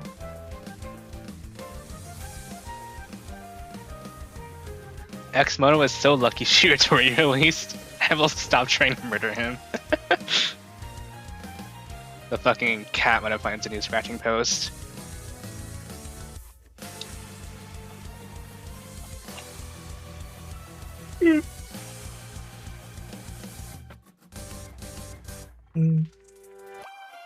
I don't know. I don't know. Yeah, I can't. I don't have the ability to like really test that breaker. Oh my so- god, you chat, look at my discussion partners. They're useless. I can't do anything. Shit. I mean, I know like it's- the I know it's idea supposed that to be like fun. breaker can keep it. But I guess, really like- can't do anything. the idea that Riker can keep his gauge or can keep his 50% up for multiple turns, that's like really nice. But you know, like we're thinking in the context of quick clears too. Like this is kind of like the quick clears tier, so that kind of doesn't really come into play. I think Like, coming into he has to play. show his You saw value you with saw one or two Barrel turns. doing that one turn clear. Yeah. No, I'm saying like the fact that his 50% passive, that's good, or his 50% amp stays across multiple turns. Like that's good, but you know, like S plus is kind of like how fast or how good is your immediate value kind of thing, you know? So while that's a good effect, I don't know if it's like super relevant for S plus.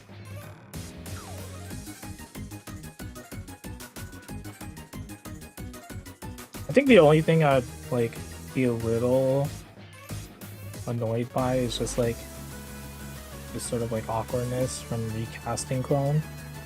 That's about Yeah. it. Right. Like, yeah. Kind of have to like Because- think about it, which is kind of like annoying, you know? Yeah, because you don't have enough view to recast clone if Worker's acting first. And if he's acting second, Yeah. then you can't use his S1 review gen. So you do have to like make some sort of compromise for that. Yeah, you have to do like some weight thing probably and I actually recast think it. that like for that reason, like Crystal Stereo, if you put him on like a Crystal Stereo view build, you can kind of like work around that. Yeah, but it's kind of like having Grave have fan count. It's kind of annoying. Well, Worker is like the think- premium support unit, to be honest. Like, if Yeah, you so like, if you put him on shit with like 3 other like max fan count people, he's gonna pop off pretty well. Yeah, so to me it's kind I of like think- weird to say like, yeah, you're strong, but you know, you have to just invest a lot. Just like I think, yeah. I think I'm thinking about it, and like, I think he's like in kind of the same role as Debuff right now, where it's kind of like, I think he's really strong, but he's kind of just like a barrel partner. And we discussed this before earlier, but like, the amount of view, he kind of falls off a bit, and yeah, you kind of have to like adjust around him. Well, S plus is kind of just like really stupid in like a lot of other archetypes too, kind of thing. So I think Riker's like solid, like range like somewhere in top of S, but I think he's like not as flexible as a lot of S plus units are.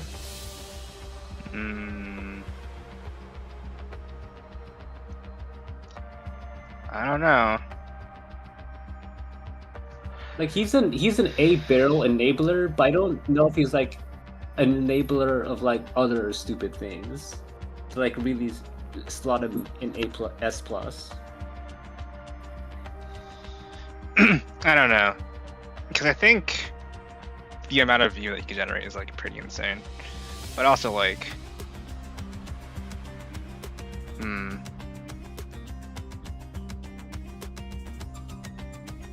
when we use his S2, does he have fan counting Grave? Hmm? When we use Riker Oh. S2, do we have like fan counting Grave and the like, ones I've been using Spotlight have and like stuff? fan count, and yeah, they're running like Sebastian and shit. Yeah.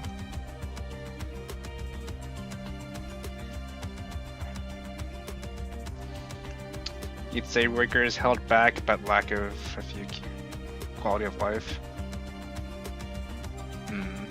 From is that what the comment says? He's too specialized. He's too specialized as a support to get for S plus tier. Yeah. Yeah, I that's what I'm- that's could basically- see it. Just I for the think most he- part, the clone is just one person, right? Yeah. And somebody like X Mono is just like everybody, since it's on the enemy. Yeah. It's like the only reason we have X Mono on that tier is that like everybody has action, everybody has multiple hits. You don't even need multi-hit to take advantage of him. He works with like speed, combo, debuff. He looks pretty, and he works really well with like a bunch of other people, which is why he's the S+ gatekeeper. Did you say X-Moto looks pretty? Damn. Should not trust this guy's opinion on X-Moto outfit. Literally. Yeah. Like I'm saying, like X-Mono's the gatekeeper because he supports like a lot of people beyond his archetype. And that's kind of the standard you have to meet in order to reach S+. That's my opinion.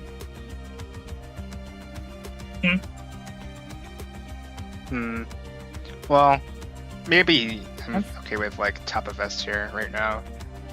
I think the moment he gets like an enabler to like help recuperate for him, I think he goes into S+ tier though. That's my opinion.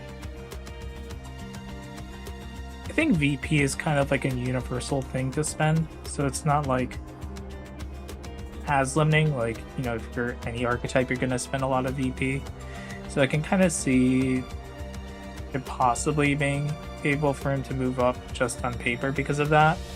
But I think there is like a bit of awkwardness right now, and that's also kind of getting into the quality of life stuff where you have to recharge the clone. I think right now it's like he makes Rudin better, and theoretically you'd want to use Rudin with him, but I don't want to use Rudin. I think I want to use someone better with Breaker to help with. Yeah, you want to use like somebody who's just like better.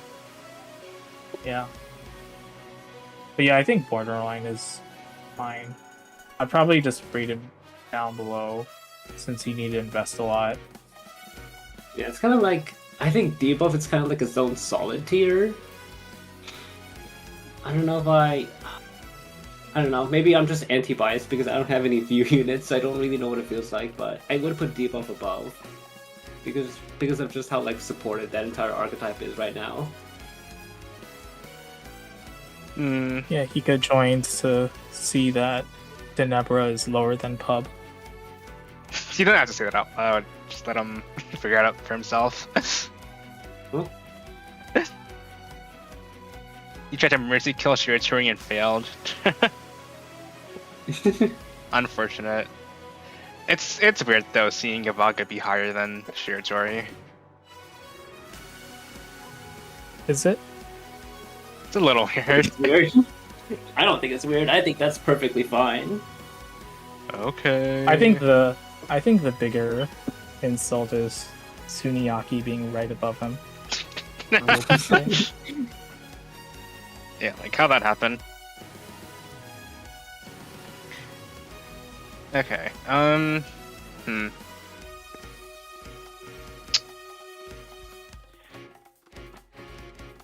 Would you say he's better or worse than Huckle?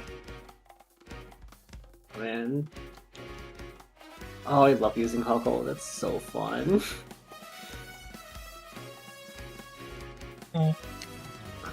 I love clicking. I don't know. S2 is just so fun to click. It's VP and Scar. Riker It's not that big a deal. Yeah. No, Riker has a cool S2 S2 too, just saying. Riker's S2 is cleaner and has more view, so.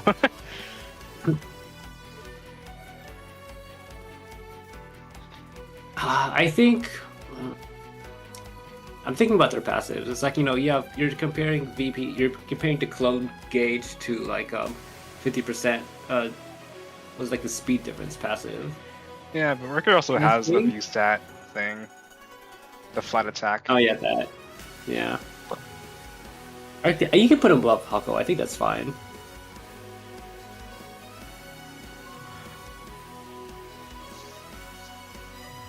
I think he can enable a lot more things than Huckle.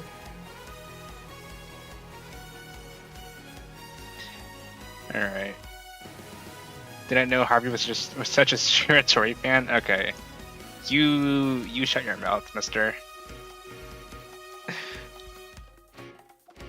Riker's Gorillion V button is pretty fun, to be honest. Yeah, I'm saying. You get so much out of it. Huckle is more versatile, but Riker is just raw, more powerful. Yeah. Yeah, I will say versatile is like pretty accurate because like you could just put him on non-speed teams and he will still put in work. I think the biggest thing holding Riker back is the fact that the VP charge lasts for one action. So if your team is like full of people who like do follow-up attacks, it gets burnt pretty quickly and nothing happens because people will like people have like actions that like don't generate view. Yeah, I forgot. I totally forgot about that. But I was noticing that when I was trying stuff like X Stereo, and like he just spends his VP charge. It gets 0. He gets nothing from that. Yeah, so that's why like running like melee day is pretty important when you do shit like X Stereo. So you get to make use out of like some of the view stat and not waste it. Right. Riker is cuter, so he's better than Huckle. Okay. What if you drop Jobsy down a bit because he has a decent free-to-play replacement in Yuvaga now? J Opsy is there because Xeno Kashi exists. The thing is that like J Obsidius can just like spread G buffs to like a bunch of enemies now with Xeno Kashi because his multi-hit is on S1, while Yuvaga's is on S2, and that's a very important difference. Also, J Opsy is a debuff tag, which is very important. J Opsy. Ryusai. Huh? J Opsy is like perfectly fine. What I'm hearing is if Akashi is good, not much Jobsy is good. Yasuhiko works really well with Exterior since he has 0 attacks. Also true, yeah. Yeah. I think the issue though is that if you do like his S1, like Riker's VP charge disappears first, and then he gets the Yasuhiko trigger.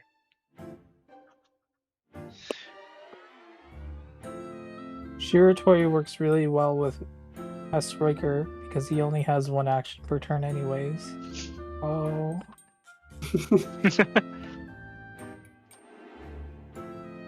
Did you guys discuss F Barrel's place in the tier list yet? We could. He does get a lot better with S Riker.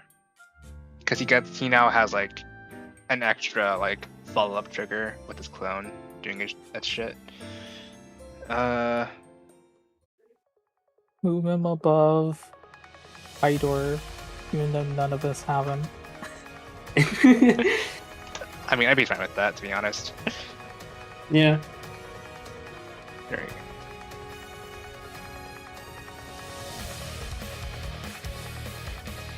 Yeah, not to mention that, like, he gives Barrel, like, an actual source of attack up that you can make use of. So that's nice.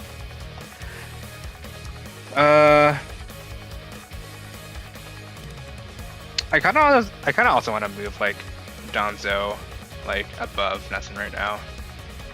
Yeah, for sure. Oh my god, for sure. Yeah. I'm surprised they haven't done it already. That's fine. Barrel's fall-off attack for the clone section with all the VP is always really tasty. It's great. Yeah. Thanks to the Marbillion VP that Barrel gens and stops the evil Easter VP from using them. Okay, well, hopefully you don't need too much help with Easter VP of all things, but yeah, it is a nice interaction. Huckle and Bird Donzo always look so good. Yeah, one of my faves. The day counter Taikutsu come is the day that dog burns. That thing is so funny. I actually want that. Wow. It's gonna be mega annoying, but like, it's gonna be funny. Wow. I see how it is. Wasn't the slime boss supposed to like respond with explosion when it gets attacked or something? I don't remember. I don't think so. but I don't use explosion for that fight, so I can't say. No, I mean like in the original quest, it was like if you attack a slime too much, it like would apply explosion on you. Yeah, I actually don't really remember the original quest all that well. I think if you hit it but you didn't kill the slime, then they would like cast a skill that exploded. Right. So that's why you had to like do Summer Alphecca wave clear, but you had to make sure that the wave clear actually killed the slimes.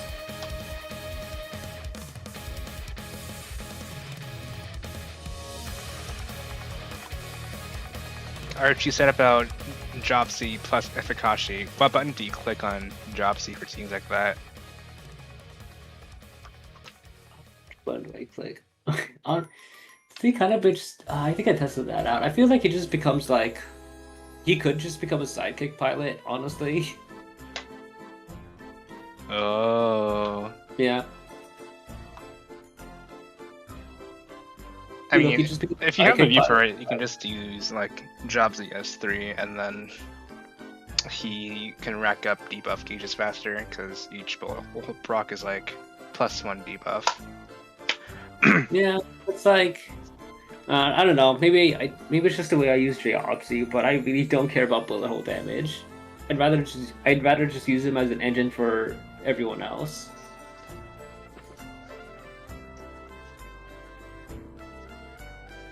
Prove Rudin up, you know you want to. I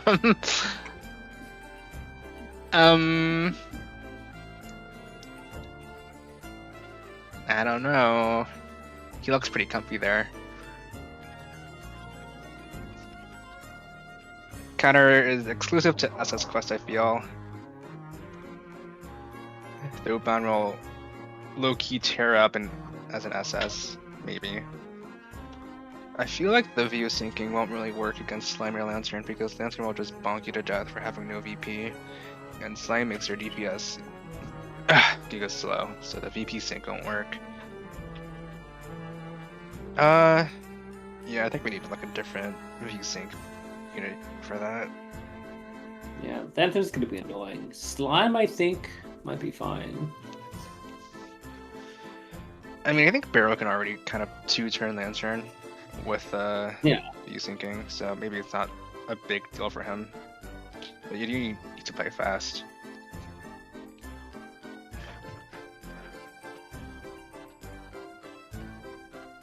OMG is X-Mono. Oh. Arch, this is what your goat looks like. He's X-Mono again. X-Mono derogatory. I don't know, man. Xenokashi's spreading J-Obsy like debuffs, especially aim. That's like, that feels so good.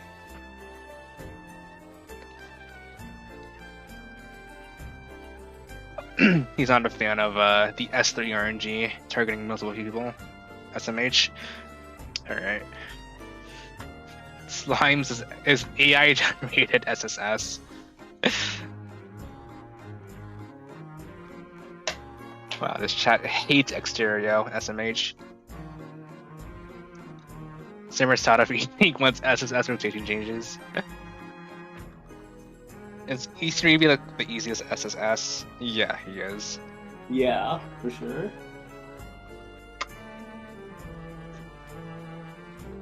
It's like it only gets hard if you can't can't beat the turn 2 check. Like if you can't beat Isaribi within 2 turns, then you start facing up against stuff like Lilac Stun and other mechanics. But like it is not hard to kill Isaribi in 2 turns. Yep. The most the quest tries to prevent you from doing that is like Goro putting up limited provoke on turn 1, and that's it. And even then, you can just like kill Lilac and Goro and get away with that too.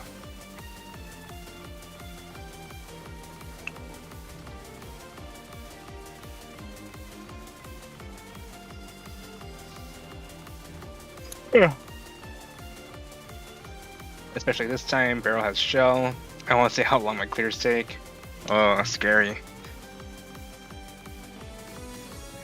E3B's a fraud. I like the fraud. I want double SS rotations instead of SSS rotations though. I agree. When do we get quadruple S E3B? That's what I'm saying. The fourth S just brings in another wood unit out of nowhere.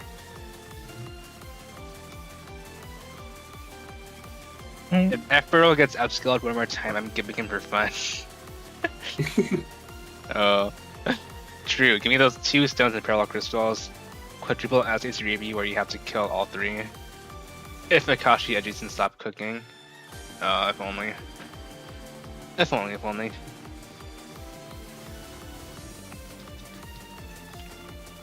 Okay. I think that's it. Are we content with this tier list? Yeah, I feel sad. Well, I mean, I'm still sad about Dene being A, but like, What's there to be sad about? When's the last time you used him? literally like 3 Kill months ago. him. Kill him. Was it A few months ago. Holy shit. Holy. He's Hey, dying. that's not. He's rotting in your basement right now.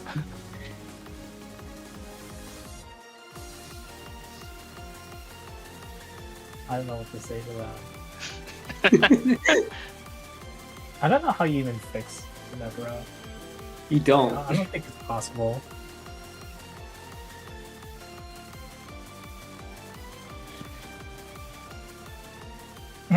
He needs a skull tree in like 2 years.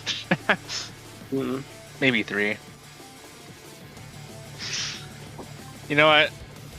I'm gonna do it. I'm gonna make Yaoyuan. I'm gonna move Rokusei below Rokuyoak. There you go.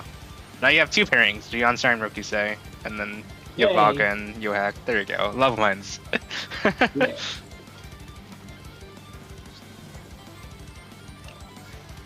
Now this is. Now I'm satisfied with the tier list. Then he upskill in 2027 and he's still gonna be mid. Don't say that. He'll get something. He'll get something. He'll get like a Scar proc on his S3. Hey, 2027 is only 4 months from now. True. How long? Love wins. Yeah, there we go. The chat loves it. Who's shipping Tsunyaki and Gionstar? Lockhord, who only pays attention to like the popular furries. 4 months? Yeah, I'm saying.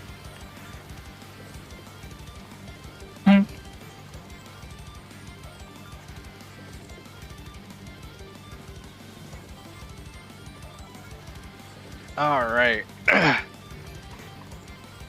I think we can wrap up the stream now, right? Yeah. Tier list is over. Yeah. Any thoughts? Any last thoughts that you guys want to say about like this event or whatever? It seems like they put a lot of effort into it, especially with the whole map thing. And from what I saw, I dug into the game, so hoping that's probably pretty good. The backgrounds look pretty nice. And the what do they call it? The promo card system. It's pretty cool. It's good that they haven't just like made the card thing and just let it just be parallel fight. I mean, I kind of expect them to like do something with the cards. I didn't really expect like variants though, or like swimsuit outfit things. It was just It's like, nice. like a second volume rather of like a different office. Yeah. It's. I wish there was a way to like show them off, but it's not like the cards are hard to obtain. It's like whatever. Well, they say that they want to add a feature, so I'm expecting it during Annie. Like they want to add a feature where you can like display your cards on a desk. And I think that's about it. Yeah, I just think though that like the cards are kind of too easy to obtain too, you know. That doesn't like really matter too.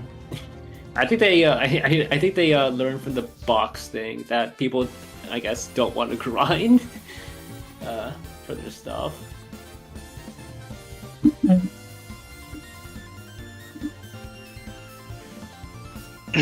I mean, yeah.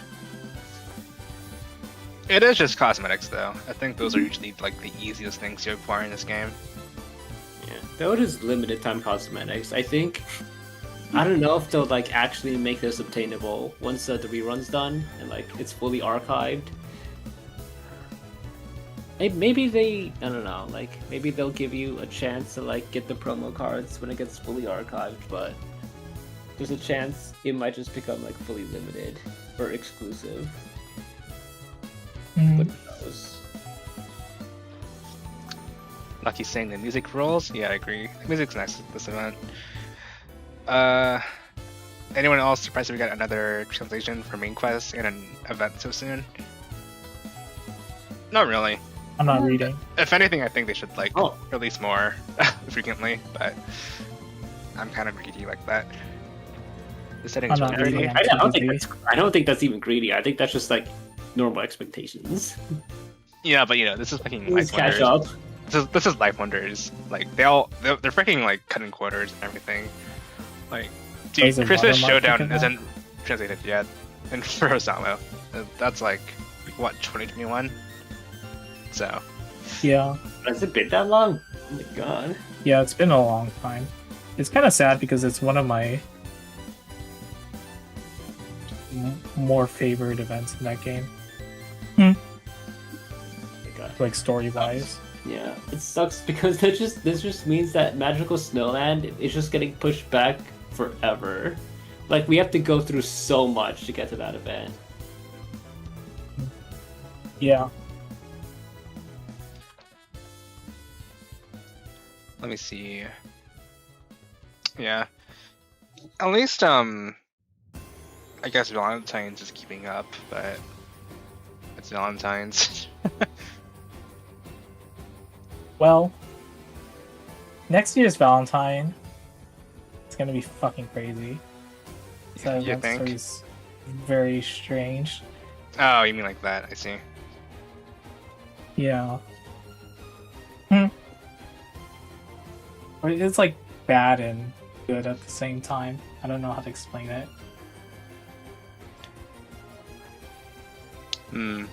The setting is really pretty. By wrap up, do you mean gossip for like an hour or more? Hey, listen.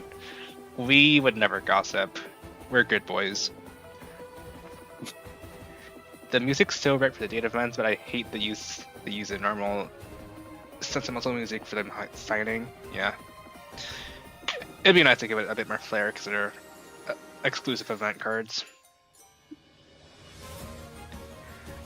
Yavaga's base psychic is so quick, it's so cute. Yeah, I agree. He's so cutie patootie. Quick, rank the swimsuits. Who were the people who got swimsuits this event? Fane, Everybody Deborah. in that card. Yeah. Yeah. I like Deneveros. It looks like he's gonna sell me French fries.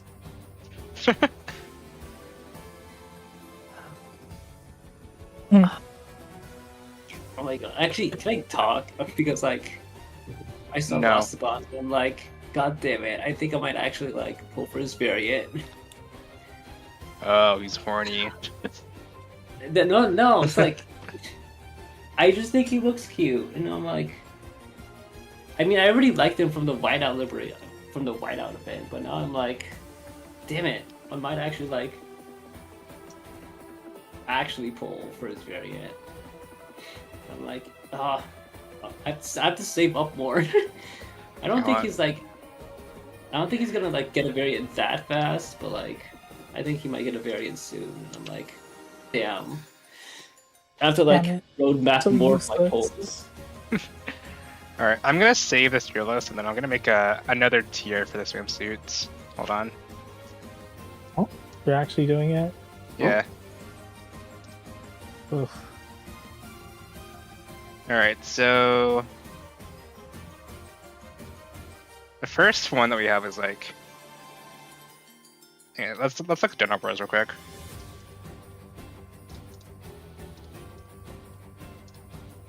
Are we allowed to show tonsils on stream? Should we discuss that first? Like, is this this YouTube? Is this a YouTube friendly skin? I'm sure I'll be fine. I'll just crop it with LaH.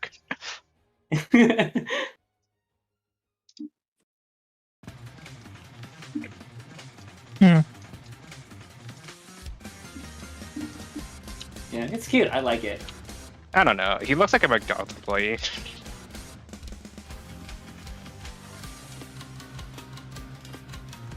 But I can see why people like it. The color is contrasts pretty well with them. He's got the yellow too for like his OG colors. Okay, where's Senapora? I get it. It's like red. You have to be lifeguard. You know, lifeguard. That's like the color for them. Then yellow because it's Tenebro. Damn, that's unfortunate. His fur kind of makes him look like he has built-in pauldrons. Oh yeah, I see it. He goes well with the stripes. Yeah. He look like McDonald's when he's showing him the nipples. Oh, true. He's a wolf. OMG finally build content. Don't let this distract you from the fact that Arch avoided doing an exterior impersonation. Yeah, Arch, where is that, huh? Maybe one day, or at the end of the stream for the bit. I'll see. Okay. Okay, there you are. He's so shy. Yeah. Arch, Denny, lift up your arms. Yeah, that's what he says all the time. Recall. Oh, dude, I forgot Farden got one too.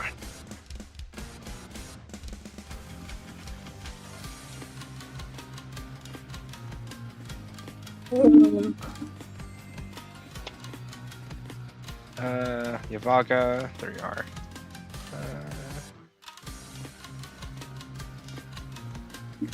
Bane. I'm trying to look for Fane. I forgot where he was. C tier, right? Me too. Yeah. Shiatori.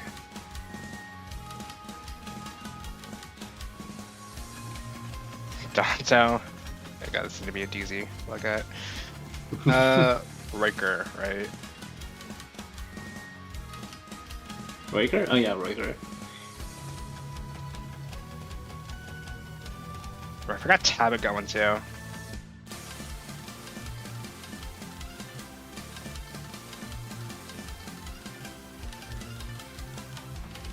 And I think that should be it. Yeah, 11 characters, so 8. 9, 10. Are we missing one? 1, 2, 3, 4, 5, 6.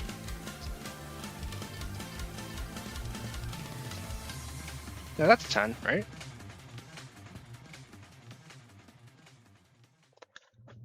No, I think there's 11, right? Are we missing... Am I counting wrong? No. I think it's just 10, I'm pretty sure. Oh. Oh yeah, no. Okay, I'm checking. I see. I was checking like the event banner rate up, and like Shiratori's on here twice. So that's why I was counting 11. Interesting. So this is why I keep seeing Rasman art on my feed. No Friday art though. Alright. Is there like a bottom pick for you guys? Like who has I think the least impressive swimsuit?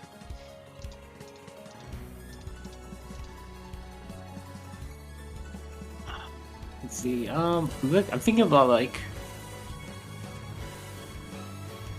maybe I just don't like Shiratori's outfit. It kind of has that whole.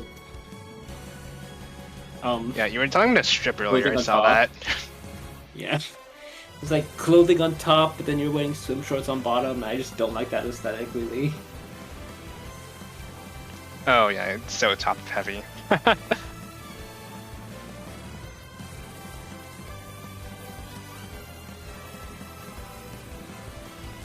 I guess he looks better with the clothes off, yeah, but the actual outfit itself is like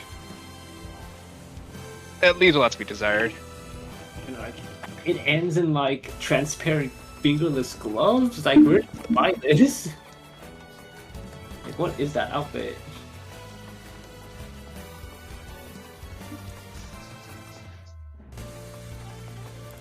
Varden is also just kind of like whatever, I think. Let me see. I think it's supposed to give you like whiplash because of like how busy he is. So I'm gonna get sunburned so bad.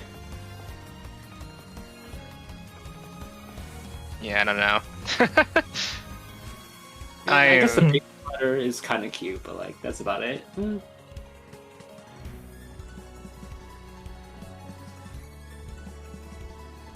It's okay.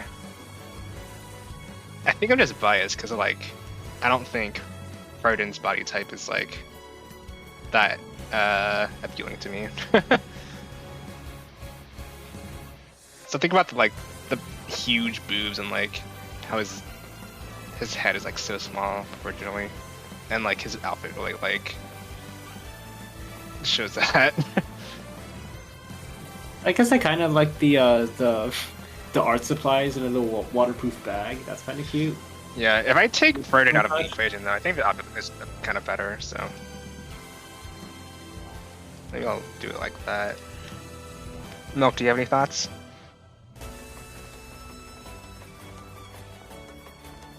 I like the color splash. I see. Yeah, I can see if people like it.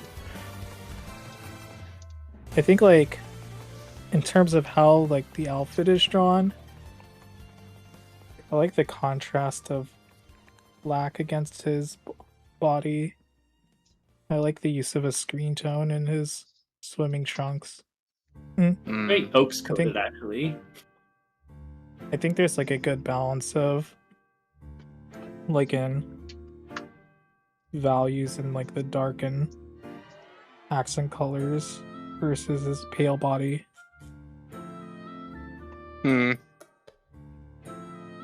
Yeah, makes sense. I have to like remove my anti-Froden bias. Oh. Okay, let's look at Tabbits then.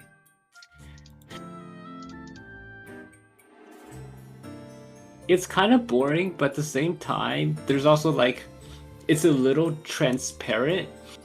So I think, which is supposed to indicate that like he's just like, it's a fake outfit that he's just like creating. I think it's crazy that like his trunks are like unbuttoned like that. Oh yeah, actually, wait, I do like that. Actually, that's fun. No bush though. Unlucky.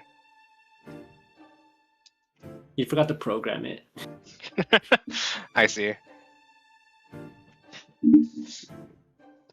The untied is so weird. I think it adds some like. I think that's fine.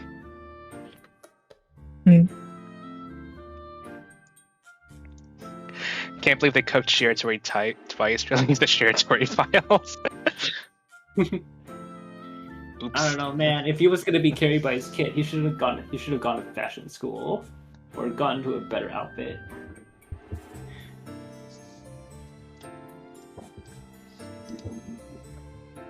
Yeah, he's got the pussy out shorts right now. It's crazy. That is kind of bold, actually. I'm thinking about it, and like I do actually like that, which I think bumps it up a bit.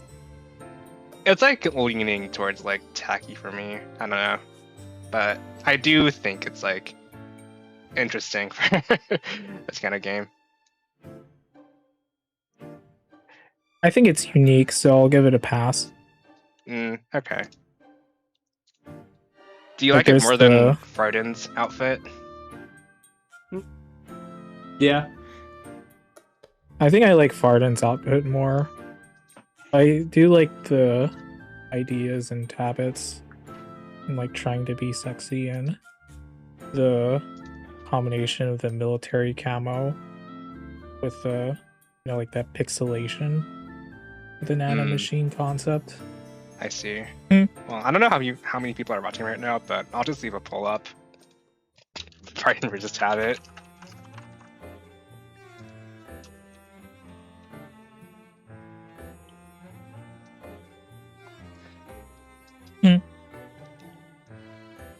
Alright, well that's going. On to another character? Yeah.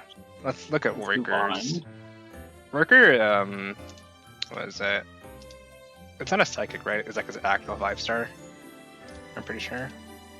Yeah. It's on his actual 5-star. Okay. I think it's not on the wiki actually, is it? Is it not? I'm trying to. Oh. Uh-oh. Really? Maybe it's on the JP wiki. Maybe they have it. But then you'd have to like add it to your stream.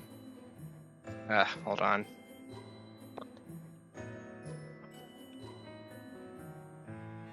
Let's see. Never mind. I guess they don't have it on the JP wiki yet. Okay.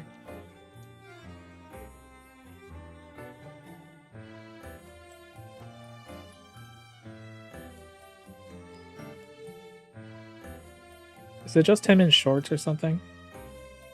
Yeah. Okay, I think I can kind of imagine it. I'll just Well- love the video. Oh, right. I think they did like a PvP view of that, right? Oh yeah, actually I see it now. I'm in the game, like in the whole like card map thing, where it displays all the swimsuits. It's kind of boring actually. I'm not gonna lie. Like it's just basic swim shorts. Or swim trunks, I guess.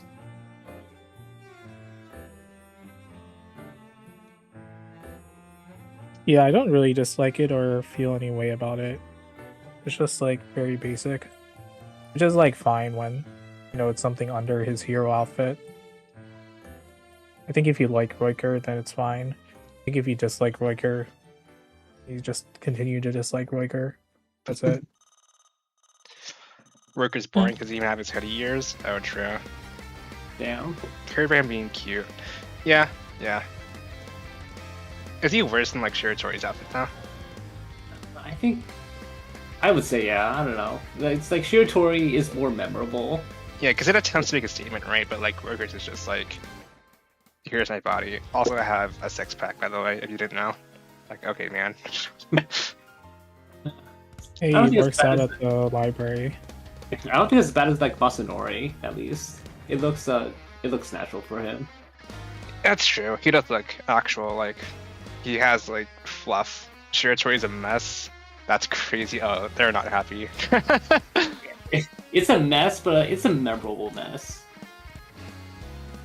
I That's think what I Raker ends up stand ranking by. decently high for me because comparatively other after Splendor. No, it's not that it's ugly, but it's like it's just kind of like okay. It's just okay. The most by definition swimsuit you can think of. Do people not like Shiratori? I thought it looks fine. I guess like for me, I prefer more unique outfits though. Like outfits that are like different, fashion wise, Yeah. than like something that you know you just see at like Solar section of the department store. Yeah, it's like when it comes to gacha swimsuits, they're always so like over the top, and so I like to have them be. I like to see them like show personality, basically, or you know, like be extra. Yeah, I don't really rate it as like, would I wear this? I don't really see that as the point. I just would rather see it as like, is this like interesting or unique? I guess the metric for like what makes a swimsuit bad is like if the person thinks if it's offensive or if it's boring, I guess. And like for some people that are like Shiratori's outfit is like kind of offensive in the sense that like negative points, you know? I think Shiratori is funny. Like I don't like it, but I think it's funny as hell. Shiratori's glove sleeve things are not okay. True. Okay. I'll move him below Breaker then.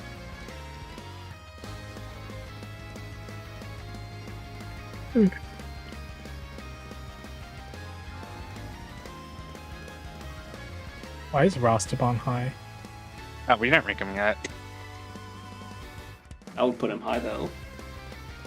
I wonder why. I wonder.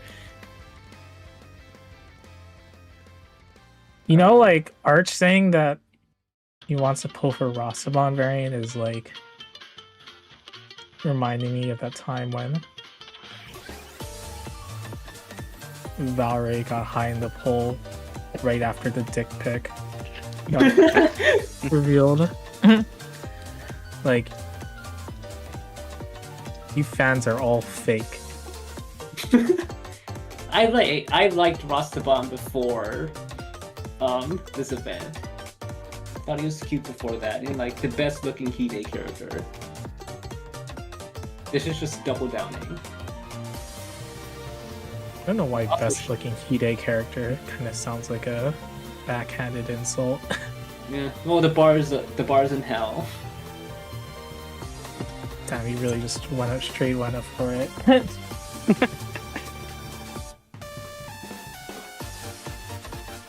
Yeah, also shout out to Rostobon for having like 4 different skins. Or I guess 2 different versions. Rustbon's a good DI human, it's true. Well, he would be good, but Real. he has no body hair, so unfortunate. I like the beer box. I like the beer cooler. It adds personality. Yeah, this is actually like it's kind of killing it. Dude, he's got like the goat sandals too. I think Susu just has a lot of personality behind it. Yeah. Also, his tats are like really cool. I like that. And his bandana has like a cool design on it as well. He might actually just like, I'll keep him in the top. Did we rank Danabora yet? I thought we did, but like. And we looked at him, yeah, but like, did we decide on a placement for him? Oh. I didn't really like okay. Rostobon swimsuit. Really? Yeah, I don't really like the mesh on top of like the underwear. I think it's hilarious. And that's like bonus points from it. He's got a tank top though. I do like it, but I don't really like it, like everything all together. It's a little too much for me. And then I think the worst part about this is that it revealed that Rostobon's hair, you know, if you see his headband, you can see like a little bit of his skin. Kind of has like Kumano Gongen hair. Oh my god. Like down. Well, the bandana helps. Yeah. Okay, honestly, this might be personal bias, but like I actually would put Rostobon over Dene. Oh, I see. I see where your allegiance lies now. Harvey, this outfit is good because I've covered up with the tank top. No, I was not saying that. Not you defending the XSL will feel Rostobon ult. Alright, you're doing too much. You're doing too much. I don't know. I still like you more than Denaboro's, so. I'm chewing? No, you're not.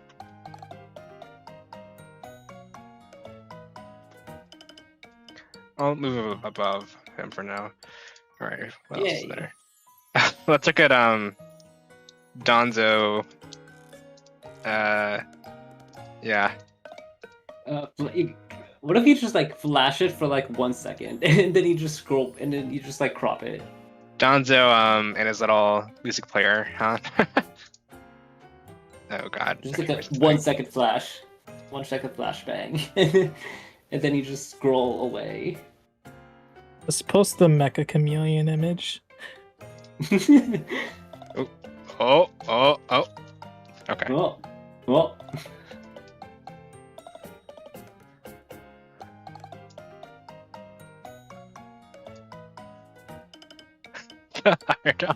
I'm thinking about where I would put this, and I'm like, this is hilarious. I don't know. Is it really? You can kind of see like a recurring thing with my standards, but like if I think something's funny, then I like to rate it high, or like I think about it better.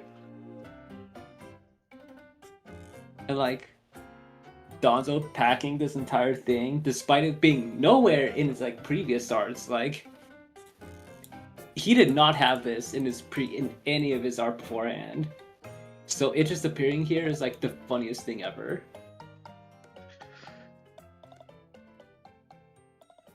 And like you wonder, like, because I know DXT posted that Donzo pic a while back, so I'm like, did Life Wonders just like that pic so much? They canonized.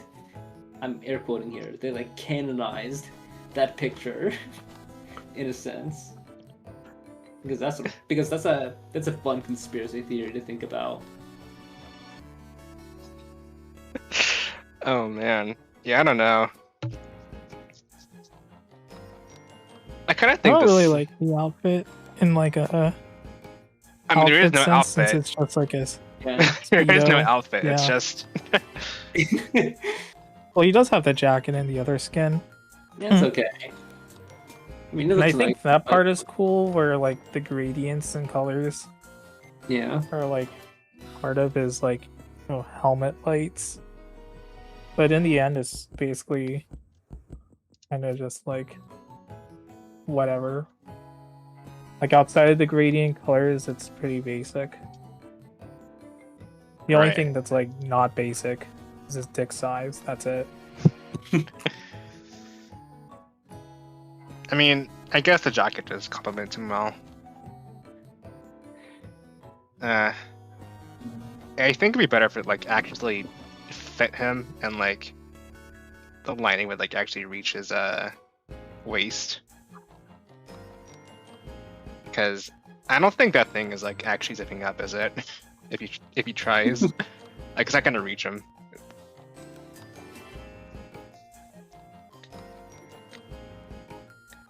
Top makes it worse.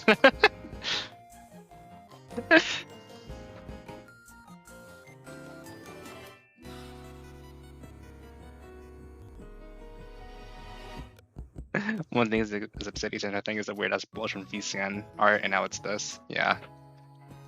The outfit is bad, but the audacity and boldness is S plus. Yeah, I'm saying like he can't put that shit on. Where'd you guys put him? Like, I don't know, his outfit itself, I'm like, it looks nice, but like that's just kind of it. Really is just like the elephant in the room. That's like the main focus of his design. I'm probably like slightly above Roiker. That's about it. Hmm. I think like mid tier for me. Really? But maybe that's. I'll see. It depends on the rest. Okay. Let's look at Fanes then.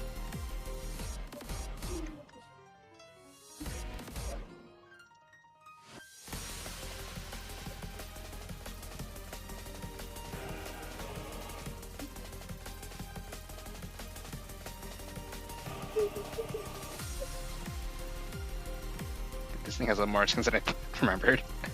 There we go. I love his New Year's skins. It's so cute. Yeah. Look at him. He's so creature. He's so ball. Outfit wise though, it's honestly just kind of like whatever. He has a fanny pack. Is like the most standout thing. I think actually no, the most standout thing is that he put his arms down. Yeah. The pose change. Yeah. Fane's cute, but I don't know about that. But the outfit's just like okay. I think it's a Yeah, little. it's fairly basic. I think it's a bit too close to his like OG form for his sidekick. Like he doesn't really do anything that special, I think.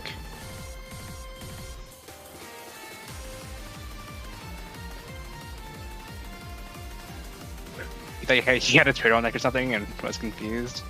Oh yeah, I can see that.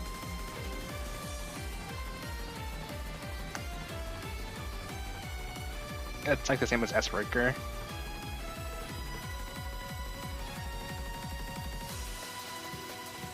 I you think guys the hate it? fanny pack has a little bit more personality Because Yeah. workers is just literally one thing. Yeah. Did So Ricker have probably like have to be above. Yeah. Ricker was just shorts, and that's it. Yeah, it's just that.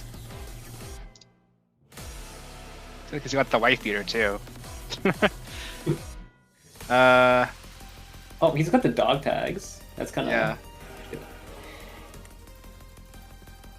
Better or worse than Donzo? Okay. I guess in terms of, no, I'm trying so hard not to be biased for Fane. I'd put it at worse since it's kind of forgettable compared to like Donzo's like radiant, obvious bulge. Yeah.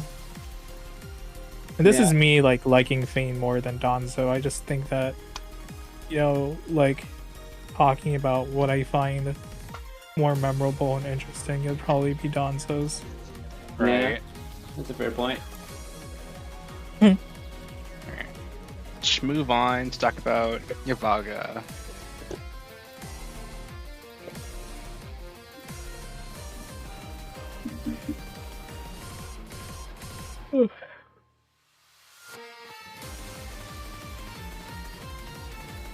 He actually has no like he actually has no like topless version. It really is just this one. I mean, the top is like, unbuttoned. Barely I think. there. Yeah. Like to the sides. Yeah. Insane body. I don't know about the actual outfit though. Yeah, yeah, the outfit itself is just kind of like okay. Lucky you think it's good. But maybe you might be biased, who knows? I guess it's like cohesive enough. A little bland though, isn't it? You are biased, yeah.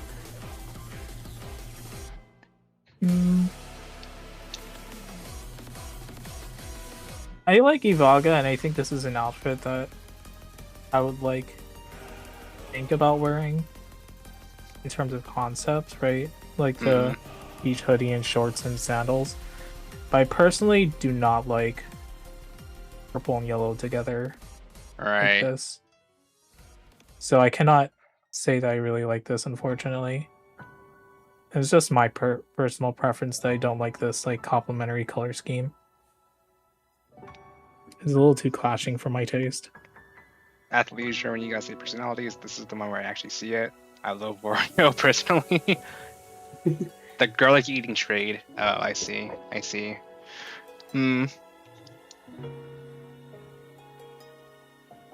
I don't really like Wario's colors either. So yeah. I don't know.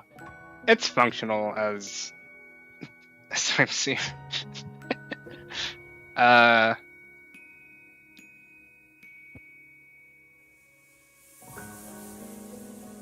But there's not much to say other than like, yeah, Yavaga's hot, I think.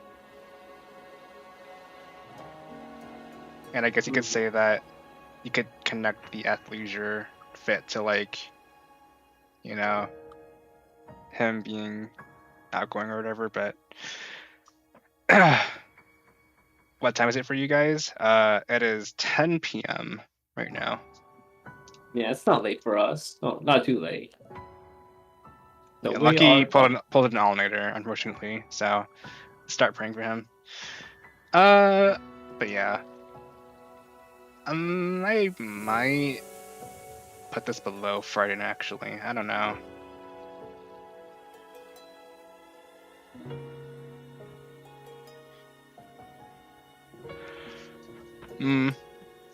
Do you have any opinions? I mean, like it's fun. I mean, maybe I'm too biased.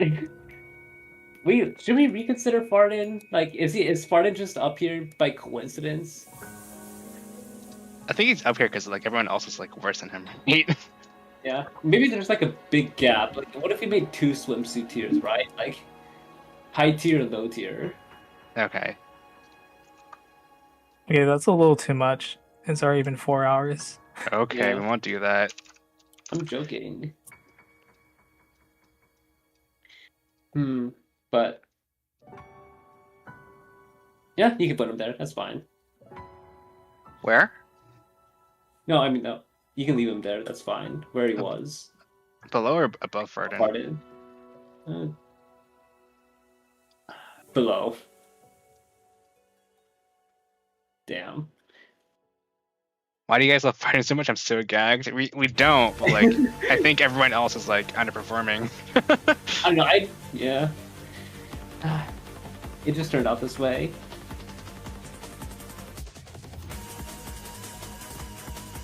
Anyway, I think Alright. all the stuff is like Rookbot, right? Yeah, this is the last one.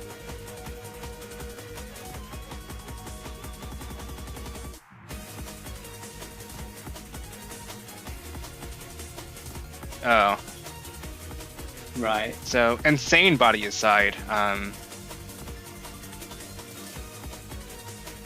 I guess That's like 50. I guess he has like the belt with the pocket and like the strap going under his bulge, which is pretty funny. I don't know, I'm it's pulling- whatever. I'm pulling Rasputin and Access Wolfia. How many dupes do I need for him to be playable? 6. This rendering is so cool, by the way. Yeah. Okay. I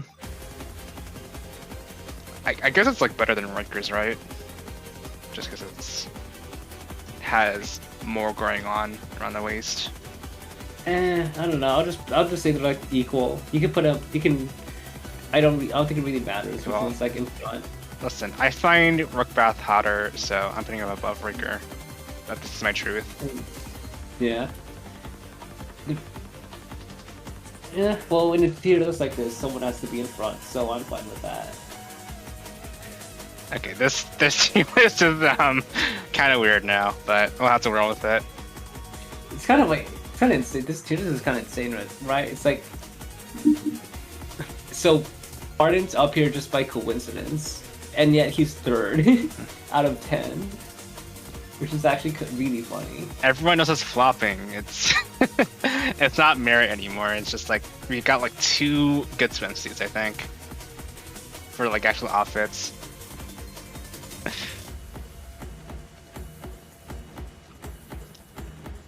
He has a watch.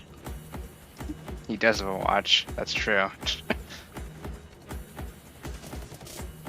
The 2 being Dene and Yavaka.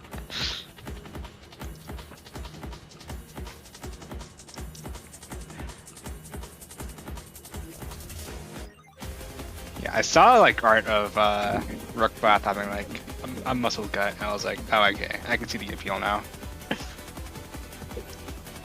Is that I a don't think belt? I've ever seen.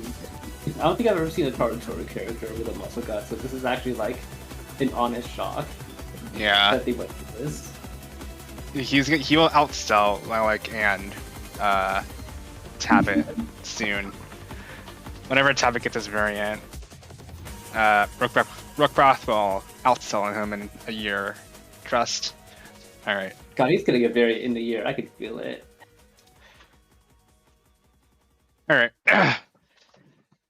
So yeah, that is it for our stream. I think this is the swimsuit tier list. I will not be posting this version of the tier list. I'll be posting the other version of it. So don't worry. Yeah. But yeah, thank you I all will be screen cap. for joining. Why does he have a straps around his neck? They do that sometimes. It was like military training. I understand. The util belt being a little messy, not even fair about his personality, but I'm probably just pretending because I like him. No, don't worry, I like him too, but like, it's shorts and a belt, really. Let him be top for something once. Well, he's on top of 2 people, so he gets that win. You're quite opposite, actually. Well, we'll see. We'll see. I screenshotted it. Oh. All right. yeah, that's it for our stream. Thank you all for joining. We'll see you maybe. I guess it depends on when the next event releases. Yeah. Goodbye, everyone. Have a nice night.